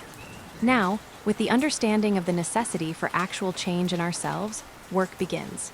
Later on, you will learn that the practice of self-remembering, connected with self-observation and with the struggle against imagination, has not only a psychological meaning, but it also changes the subtlest part of our metabolism and produces definite chemical, or perhaps it is better to say alchemical, effects in our body. So today, from psychology, we have come to alchemy. That is, to the idea of the transformation of coarse elements into finer ones. 37. Created with Audiobook by me. Fifth lecture in relation to the study of man's possible development, I must establish one very important point. There are two sides of man that must be developed. That is, there are two lines of possible development that must proceed simultaneously. These two sides of man, or two lines of possible development, are knowledge and being. I have already spoken many times about the necessity for the development of knowledge, and particularly self-knowledge, because one of the most characteristic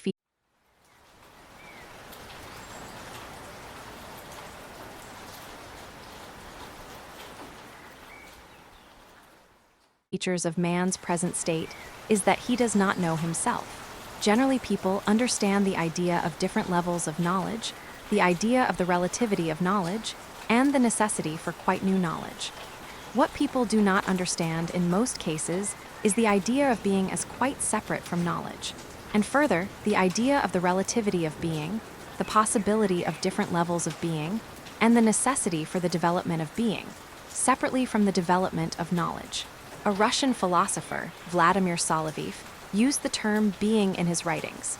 He spoke about the being of a stone, the being of a plant, the being of an animal, the being of a man, and the divine being.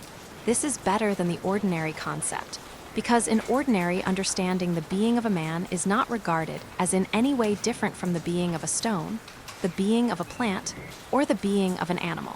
From the ordinary point of view, a stone, a plant, an animal are or exist exactly as a man is or exists. In reality, they exist quite differently. But Soloviev's division is not sufficient. There is no such thing as the being of a man. Men are too different for that. I have already explained that from the point of view of the system we are studying, the concept of man is divided into 7 concepts. Man number 1, man no. 2, man number 3, man number 4, man number 5, man no. 6, and man number 7. This means 7 degrees or categories of being. Being number 1, being number 2, being number 3, and so on. In addition to this, we already know finer divisions. We know that there may be very different men number 1, very different men number 2, and very different men no. 3. They may live entirely under influences A. They may be equally affected by influences A and B. They may be more under influences B than A. They may have a magnetic center. They may have come into contact with school influence or influence C. They may be on the way to becoming men number 4. All these categories indicate different levels of being. The idea of being entered into the very foundation of thinking and speaking about man in religious thought, and all other divisions of man were regarded as unimportant in comparison with this. Men were divided into pagans, unbelievers, or heretics on the one hand, and into true believers, righteous men, saints, prophets, and so on. All these definitions referred not to differences in views and convictions, that is, not to knowledge, but to being. In modern thought, people ignore the idea of being and different levels of being. On the contrary, they believe that the more discrepancies and contradictions there are in a man's being, the more interesting and brilliant he can be. It is generally, although tacitly and not always even tacitly, admitted that a man can be given to lying. He can be selfish, unreliable, unreasonable, perverted, and yet be a great scientist or a great philosopher or a great artist. Of 38 course, this is quite impossible. This incompatibility of different features of one's being, which is generally regarded as originality, actually means weakness. One cannot be a great thinker or a great artist with a perverted or an inconsistent mind, just as one cannot be a prizefighter or a circus athlete with consumption. The widespread acceptance of the idea that inconsistency and amorality mean originality is responsible for the many scientific, artistic, and religious fakes of our present time and probably of all times. It is necessary to understand clearly what being means, and why it must grow and develop side by side with knowledge, but independently of it. If knowledge outgrows being or being outgrows knowledge, the result is always a one-sided development, and a one-sided development cannot go far. It is bound to come to some inner contradiction of a serious nature and stop there. Some time later, we may speak about the different kinds and the different results of one-sided development. Ordinarily, in life we meet with only one kind, that is, when knowledge has outgrown being. The result takes the form of a dogmatization of certain ideas and the consequent impossibility of a further development of knowledge because of the loss of understanding. Now I shall speak about understanding. What is understanding? Try to ask yourself this question, and you will see that you cannot answer it.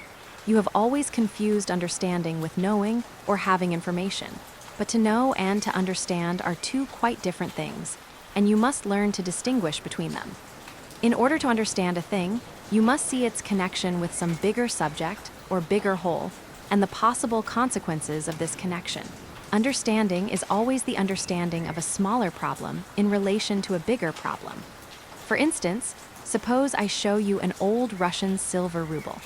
It was a piece of money the size of a half-crown and corresponding to 2 shillings and a penny. You may look at it, study it, notice in which year it was coined, find out everything about the Tsar whose portrait is on one side, weigh it, even make a chemical analysis and determine the exact quantity of silver contained in it. You can learn what the word ruble means and how it came into use.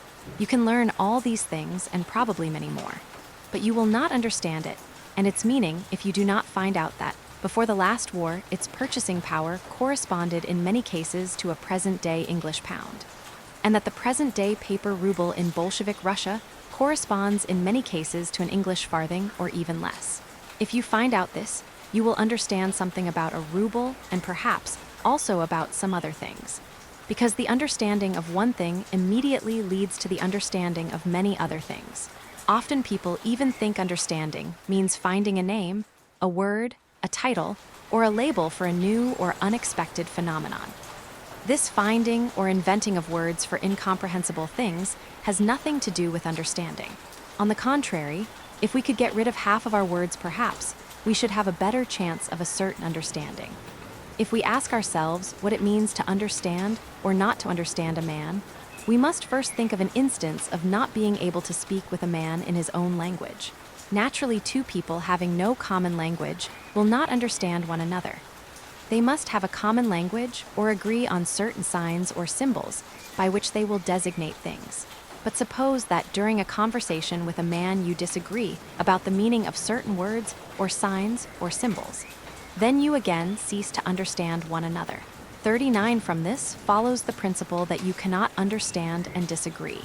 In ordinary conversation, we very often say, "I understand him, but I do not agree with him." From the point of view of the system we are studying, this is impossible. If you understand a man, you agree with him. If you disagree with him, you do not understand him. It is difficult to accept this idea, and this means that it is difficult to understand it. As I have just said, there are two sides of man which must develop in the normal course of his evolution: knowledge and being. But neither knowledge nor being can stay still or remain in the same state. If either of them does not grow bigger and stronger, it becomes smaller and weaker. Understanding may be compared to an arithmetical mean between knowledge and being. It shows the necessity for a simultaneous growth of knowledge and being. The growth of only one and diminishing of another will not change the arithmetical mean. This also explains why to understand means to agree. People who understand one another must not only have an equal knowledge, they must also have an equal being. Only then is mutual understanding possible. Another wrong idea which people have, or which belongs particularly to our times, is that understanding can be different, that people can, that is, have the right, to understand the same thing differently. This is quite wrong from the point of view of the system. Understanding cannot be different. There can only be one understanding, the rest is non-understanding or incomplete understanding. But at the same time, people often think that they understand things differently. We can see examples of this every day. How can we find an explanation of this seeming contradiction? In reality, there is no contradiction. Understanding means understanding of a part in relation to the whole. But the idea of the whole can be very different in people according to their knowledge and being. This is why the system is again necessary. People learn to understand by understanding the system and everything else in relation to the system. But speaking on an ordinary level without the idea of a school or a system, one must admit that there are as many understandings as there are many people. Everyone understands everything in his own way or according to one or another mechanical training or habit. But this is all a subjective and relative understanding.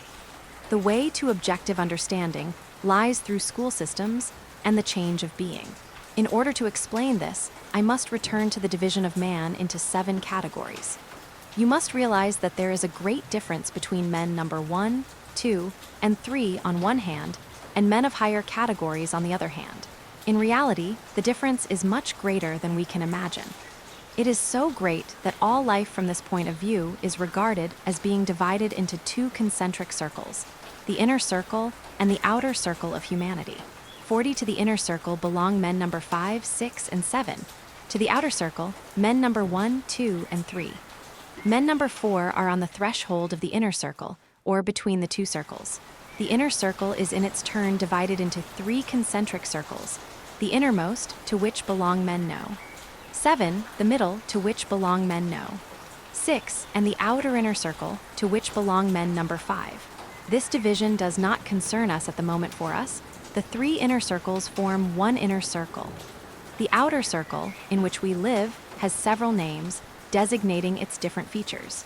It is called the mechanical circle, because everything happens there, everything is mechanical, and the people who live there are machines.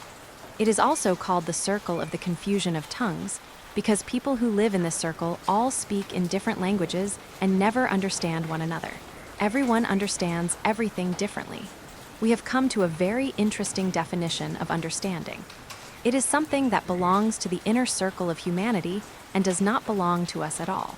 If men in the outer circle realize that they do not understand one another, and if they feel the need of understanding, they must try to penetrate into the inner circle, because understanding between people is possible only there.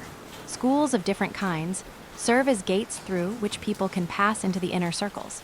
But this penetration into the circle higher, in comparison with the one in which a man is born 41, requires long and difficult work.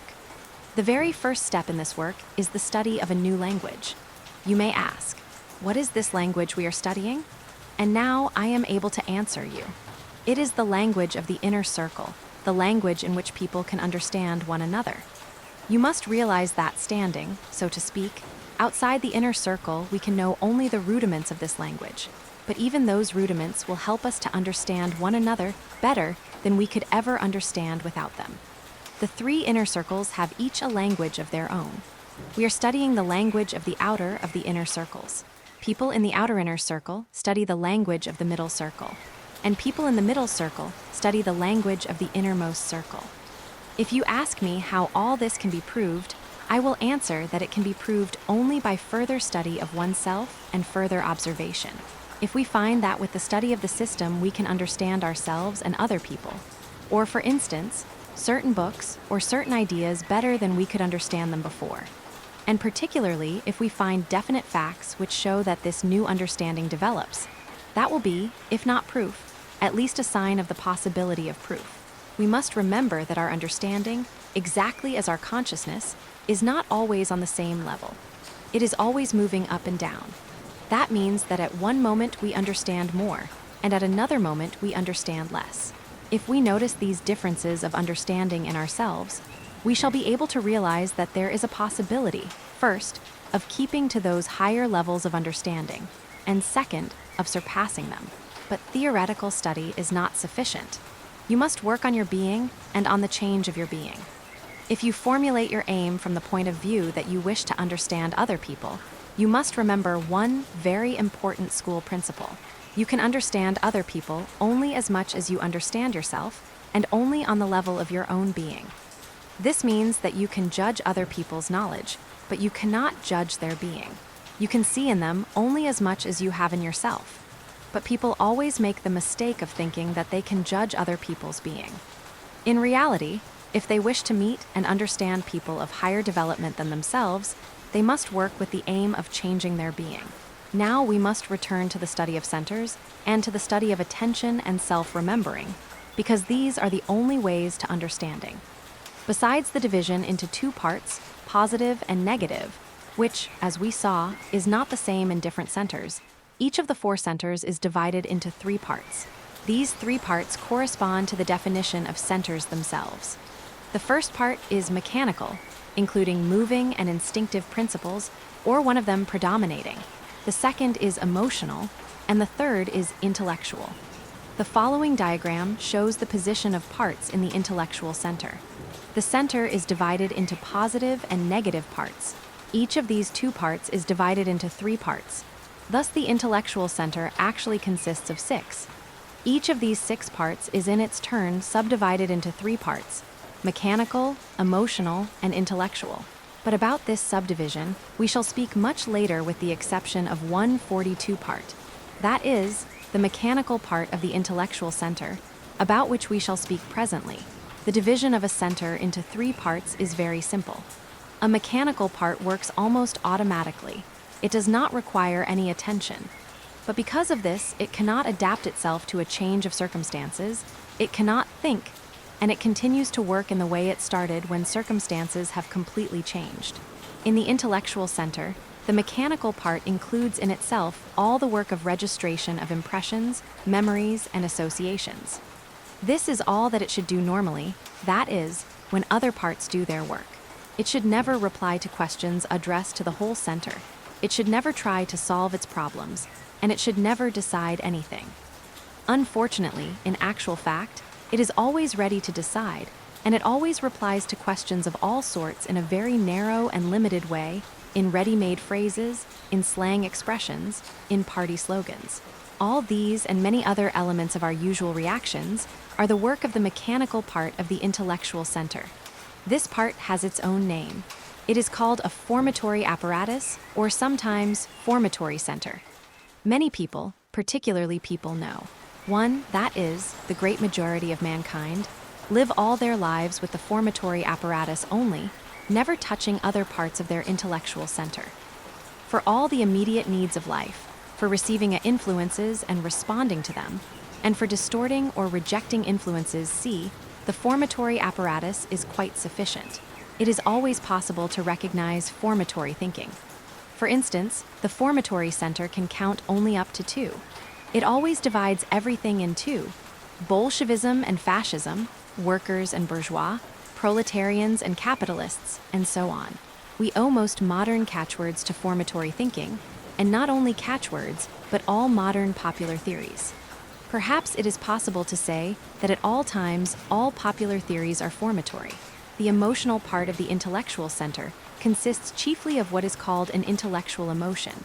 That is, desire to know, desire to understand, satisfaction of knowing, dissatisfaction of not knowing, pleasure of discovery, and so on. Although again, all these can manifest themselves on very different levels. The work of the emotional part requires full attention, but in this part of the center, attention does not require any effort. It is attracted and held by the subject itself, very often through 43 identification, which usually is called interest, or enthusiasm, or passion, or devotion. The intellectual part of the intellectual center alludes in itself a capacity for creation, construction, invention, and discovery. It cannot work without attention, but the attention in this part of the center must be controlled and kept there by will and effort. This is the chief criterion in studying parts of centers. If we take them from the point of view of attention, we shall know at once in which part of centers we are.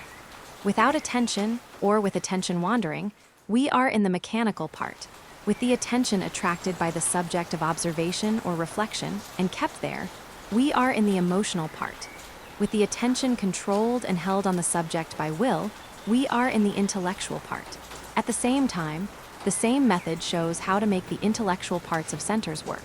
By observing attention and trying to control it, we compel ourselves to work in the intellectual parts of centers, because the same principle refers to all centers equally, although it may not be so easy for us to distinguish intellectual parts in other centers. as for instance the intellectual part of instinctive center, which works without any attention that we can perceive or control. Let us take the emotional center. I will not speak at present about negative emotions. We will take only the division of the center into three parts: mechanical, emotional, and intellectual. The mechanical part consists of the cheapest kind of ready-made humor and a rough sense of the comical, love of excitement, love of spectacular shows, love of pageantry, sentimentality, love of being in a crowd and part of a crowd, attraction to crowd emotions of all kinds and complete disappearance in lower half animal emotions, cruelty, selfishness, cowardice, envy, jealousy, and so on. The emotional part may be very different in different people. It may include in itself a sense of humor or a sense of the comical as well as religious emotion, aesthetic emotion, moral emotion. And in this case, it may lead to the awakening of conscience. But with identification, it may be something quite different. It may be very ironical, sarcastic, derisive, cruel, obstinate, wicked, and jealous, only in a less primitive way than the mechanical part. The intellectual part of the emotional center, with the help of the intellectual parts of the moving and instinctive centers, includes in itself the power of artistic creation. In those cases where the intellectual parts of the moving and instinctive centers, which are necessary for the manifestation of the creative faculty, are not sufficiently educated or do not correspond to it in their development, it may manifest itself in dreams. This explains the beautiful and artistic dreams of otherwise quite unartistic people. The intellectual part of the emotional center is also the chief seat of the magnetic center. I mean that if the magnetic center exists only in the intellectual center or in the emotional part of the emotional center, it cannot be strong enough to be effective and is always liable to make mistakes or fail. But the intellectual part of the emotional center, when it is fully developed and works with its full power, is a way to higher centers. In the moving center, the mechanical part is automatic. All automatic movements, which in ordinary language are called instinctive, belong to it, as well as imitation and the capacity for imitation, which plays such a big part in life. The emotional part of the moving center is connected chiefly with the pleasure of movement.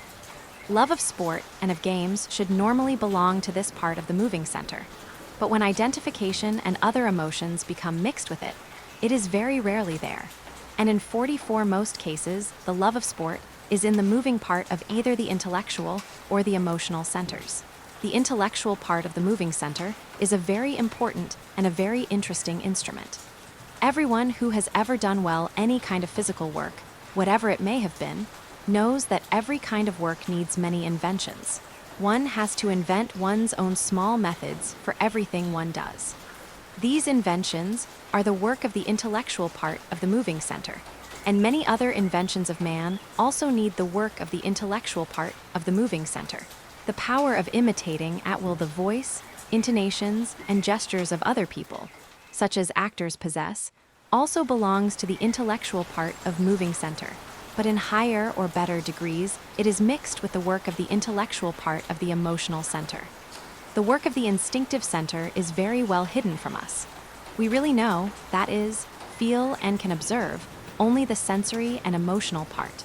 The mechanical part includes in itself habitual sensations, which very often we do not notice at all, but which serve as a background to other sensations. Also instinctive movements in the correct meaning of the expression, that is, all inner movements such as the circulation of the blood, the movement of food in the organism, and inner and outer reflexes. The intellectual part is very big and very important.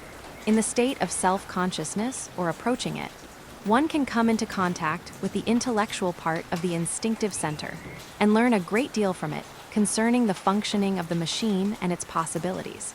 The intellectual part of the instinctive center is the mind behind all the work of the organism, a mind quite different from the intellectual mind. The study of parts of centers and their special functions requires a certain degree of self-remembering.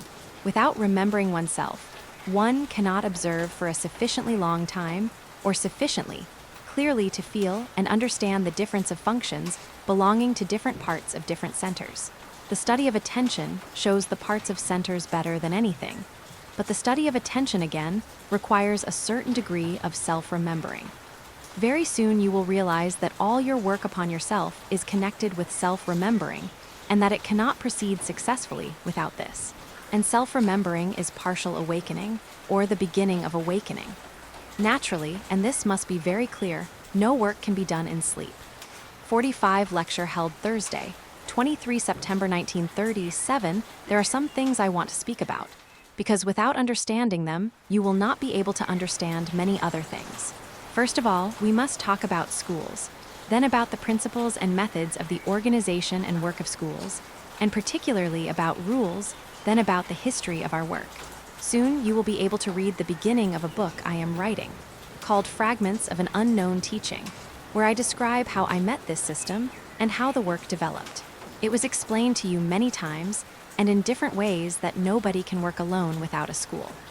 Also, it must be clear to you by now that a group of people who decide to work by themselves will arrive nowhere, because they do not know where to go and what to do. The question arises, what is a school?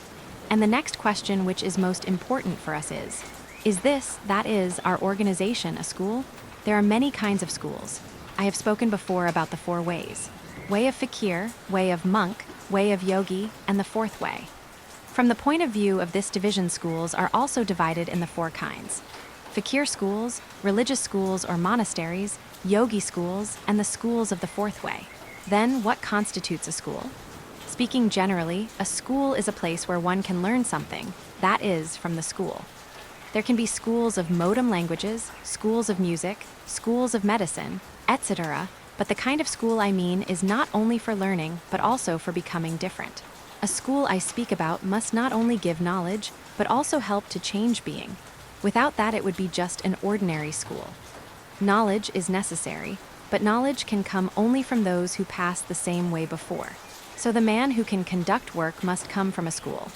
That means he must be connected with a school, or at least he must have received instruction from a school in the past. A self-appointed or elected head of a group also cannot lead it anywhere. Then schools are divided by degrees.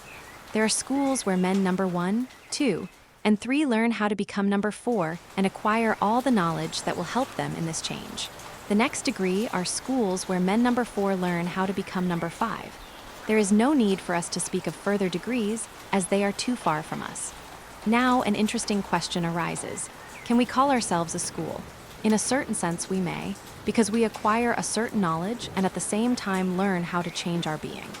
But I must say in relation to this that in the beginning of our work, that is, in 1916 in St. Petersburg, we understood that a school in the full sense of the term must consist of 2 degrees. That is, it must have 2 levels in it. One level where men know 1, 2, and 3 learn to become number 4, and the other where men number 4 learn to become number 5. If a school has 2 levels, it has more possibilities, because a double organization of this kind can give a larger variety of experience and make the work more quick and more sure. So, although in a certain sense we can call ourselves a school, it is better to use this term for a bigger organization. What makes a school? First of all, it is understanding of principles of schoolwork and discipline of a certain very definite kind connected with rules. When people come to lectures, they are told about certain rules they must keep. These rules are conditions on which they are accepted and given knowledge. Keeping these rules or conditions is their first payment. 46. The first rule I was told about was that I must promise not to write about anything I hear. Later you will hear what I answered when I was told this, and how this problem was solved. This rule means that you cannot write without the permission of the person conducting the work from whom you have learned what you intend to write. And when you write, if you get his permission, you must refer to the man from whom you learnt these ideas, and to the source of these ideas. When I publish the fragments, you will be able to write. So long as fragments is not published, you cannot write. When this book is published, this condition will be removed, but not until then. Then there are other rules. You must not talk. This means you must not make these ideas subject of ordinary talk, without aim or purpose. And if you talk with a certain aim and a certain purpose, I mean with people outside of the work, you must be very careful and you must not say much. You must remember that people must pay for what they hear. This is the principle of the work, and you have no right to give ideas to people for which they not only not pay, but even cannot be expected to pay. It is better to ask permission to speak in each individual case. Now, I want to speak about one particular rule that was introduced into these groups, and which is very important. I must explain how this rule arose, and before this, I must give you a short description of the history of the work. I met this system in 1915 in Russia. There was a group in Moscow conducted by G.I. Gurdjieff, a Caucasian Greek who came to Russia from Central Asia.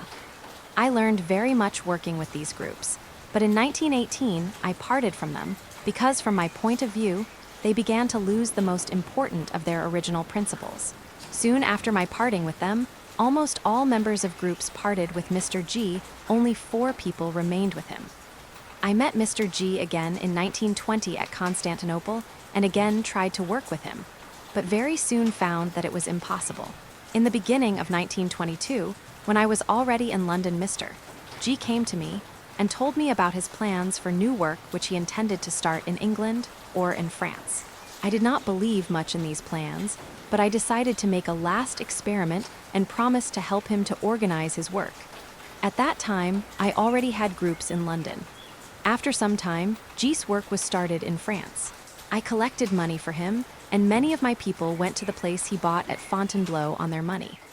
I went there myself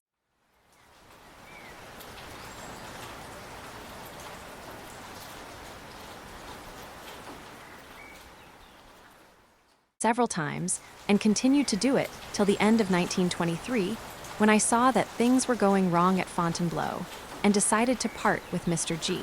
completely. If you ask me what was wrong, I can say only one thing, which really was quite sufficient to wreck everything.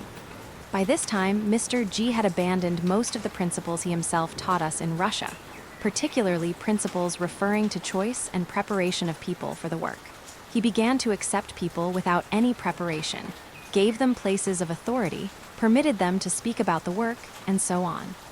I saw that his work was going to crash, and I parted with him in order to save the work in London. In January 19,241, told my groups in London that I had broken all connections with Mr. G and his groups, and would continue my work on my own, as I began it in 1921. I offered them free choice, to remain with me or to follow Mr. G or to leave work altogether. At the same time, for those who decided to remain with me, I introduced a new rule, namely, that they should not speak about Mr. G or discuss the causes of the failure of the work at Fontainebleau. I introduced this rule because I wished to stop imagination, for since nobody knew anything, all talks on these subjects would have been pure invention or repetition of malignant gossiping, which came from Mr. G's new people, and who, from my point of view, 47 should not have been admitted in the work at all. I said that whoever wishes to know anything about it, he must ask me. This rule remains, and it was never revoked, but people never properly understood it and made all sorts of excuses for themselves, or even affirmed that this rule was for other people but not for them. You must understand that all rules are for self-remembering. First, they have a purpose in themselves, and second, they are for self-remembering. There are no rules that are not for self-remembering, although in themselves they may have a different aim. If there are no rules, there is no work. If the importance of rules is not understood, the possibilities of a school disappears. Miss F., why do you say that it is worse to talk about the system without mentioning where you got it from? Mr. Ouspensky, because speaking about it without mentioning the source of your information would be stealing. For instance, you cannot take ideas from a book and not mention the book. People only do this with my books. They constantly steal ideas from my books. Mr. M., how long had the Moscow school existed? Mr. Ouspensky, several years in Moscow. Mr. M., what was its size? Mr. Ouspensky, this is neither here nor there. Before that, it existed in Central Asia. As for how long it had existed before, there are reasons to believe that it took this form and was formulated in this language in the beginning of the 19th century. Mr. M., does this knowledge claim to have connection with esoteric knowledge? Mr. Ouspensky, obviously, otherwise it would have no meaning. A school can only start from another school, otherwise it would be just formatory invention. Mr. M., so it is an unbroken chain? Mr. Ouspensky, it must be, although you cannot trace it. You can only trace certain connections by ideas and terminology. This system came from the East, yet it has European terminology. In terminology, it is connected, evidently through Russian Masons of the 18th century with several earlier authors. For instance, with Dr. Flood. Miss J, you said you will tell us in what sense we can call this a school? Mr. Ouspensky, I think I have answered it. Only a 2-degree school is reliable. Another school may be a school today and not a school tomorrow, as it happened with the Moscow school. Also long ago, I explained that organization which is a school for one person is not a school for another. Much depends on personal attitude and personal work. Miss R, if schools are a real living thing, why do they die? Mr. Ouspensky, what do you mean, saying that schools are living beings? It is vague and indefinite. But if we take it literally, it will make quite clear why schools die. All living things die sooner or later. If people die, schools also must die. It was explained in my lectures that school needs certain conditions. If these conditions are destroyed, the school is destroyed. If there was a school in Canton or Wonsian, it could be destroyed now and it would cease to exist. Miss R, ideas may remain? 48 Mr. Ouspensky, ideas cannot fly. They need human heads, and school does not consist of ideas. You forget all the time that school teaches how to improve our being. Mr. F, no ideas were written down in the past? Mr. Ouspensky, maybe, but ideas can be written down in different forms. They may be written down so that nobody can read them without explanation from those who know or without change of being. Take the Gospels, they are written in different ciphers. One must know the key to decipher them. Otherwise, it would be just a story, doubtful historically, and producing many wrong effects. Mr. F, will the system give the key to the Gospels? Mr. Ouspensky, some keys, but you cannot expect all the keys. Many keys can be got only with the change of being. They cannot be only matter of knowledge. Again, you forget about being. Change of being means connection with higher centers. Higher centers can understand many things which ordinary centers cannot understand. Mr. F, is school self-evolving? Mr. Ouspensky, what do you mean by this? If your question refers to origin of schools, then they are not self-evolving, because one school must always start from another school. Mr. F, can a school reach a higher level than the school it started from? Mr. Ouspensky, yes, if it works according to methods and principles of schoolwork, it can grow. But you must remember that the level of the school depends on the level of being of people who constitute it. Mr. F, you said one can learn how to escape only from those who have escaped before. Mr. Ouspensky, quite right, in the allegory of prison. And this means a school can start only from another school. Mrs. D, would it be possible for everyone in a school to progress from number 4 to number 5, or only for a few? Mr. Ouspensky, there is no limitation in principle, but you must understand that there is an enormous difference between number 4 and number 5. Man number 4 is a man who has acquired a permanent center of gravity, but in everything else, he is an ordinary man. Man number 5 is very different. He already has unity, he has permanent I. He has the third state of consciousness, that is, self-consciousness. That means he is awake, he can always when he needs remember himself and higher emotional center works in him, and this gives him many new powers. Mrs. D, the idea then is to attempt to get to number 5. Mr. Ouspensky, first you must think of how to become man number 4, otherwise it will be just fantasy. Mrs. S, has man number 4 less, I.S., Mr. Ouspensky. Maybe he has more, but he has better control of them. Mr. A, the chief immediate objectives you recommend are elimination of emotional life. Mr. Ouspensky, no, quite different. Emotional life is most important. The system speaks of elimination of negative emotions. Negative emotions are an intermediate state between sanity and insanity. A man whose center of gravity is in negative emotions cannot be called sane and cannot develop. He must become normal first. Mr. A, why I spoke of the elimination of emotional life was because you said that all our emotions are potentially negative. Mr. Ouspensky, yes, potentially, but it does not mean that they all become negative. Emotional center is the most important in us for our development. There are many things 149 can understand only with emotional center. Intellectual center is very limited. It cannot take us very far. The future belongs to the emotional center, but it must be understood that negative emotions are not really in the emotional center.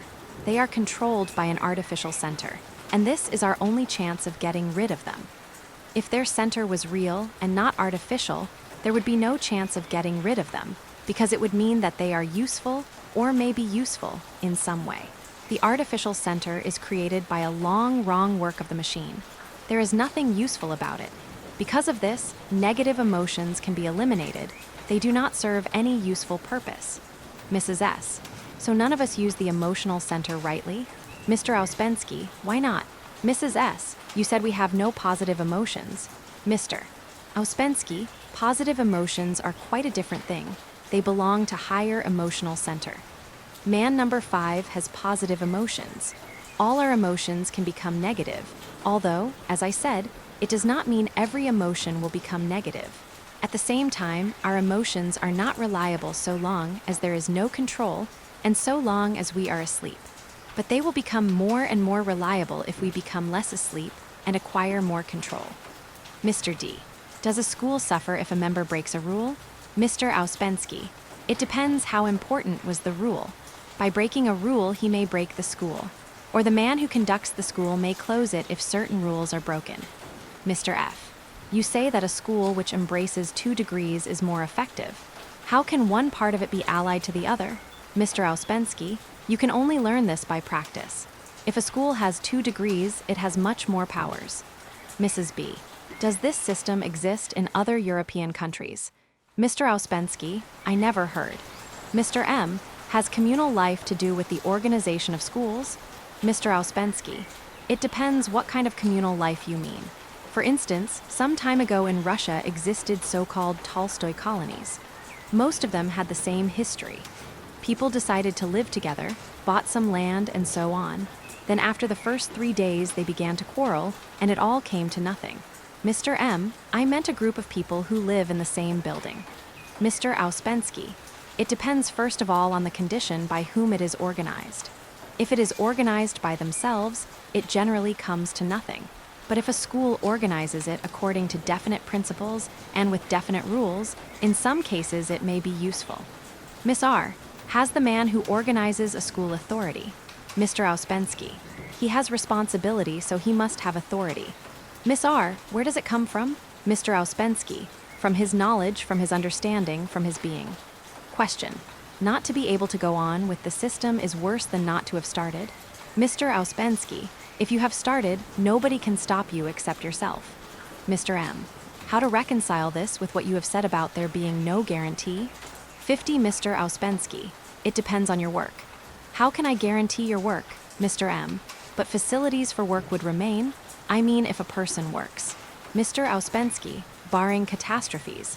We live in insecure times. About guarantee, what we can get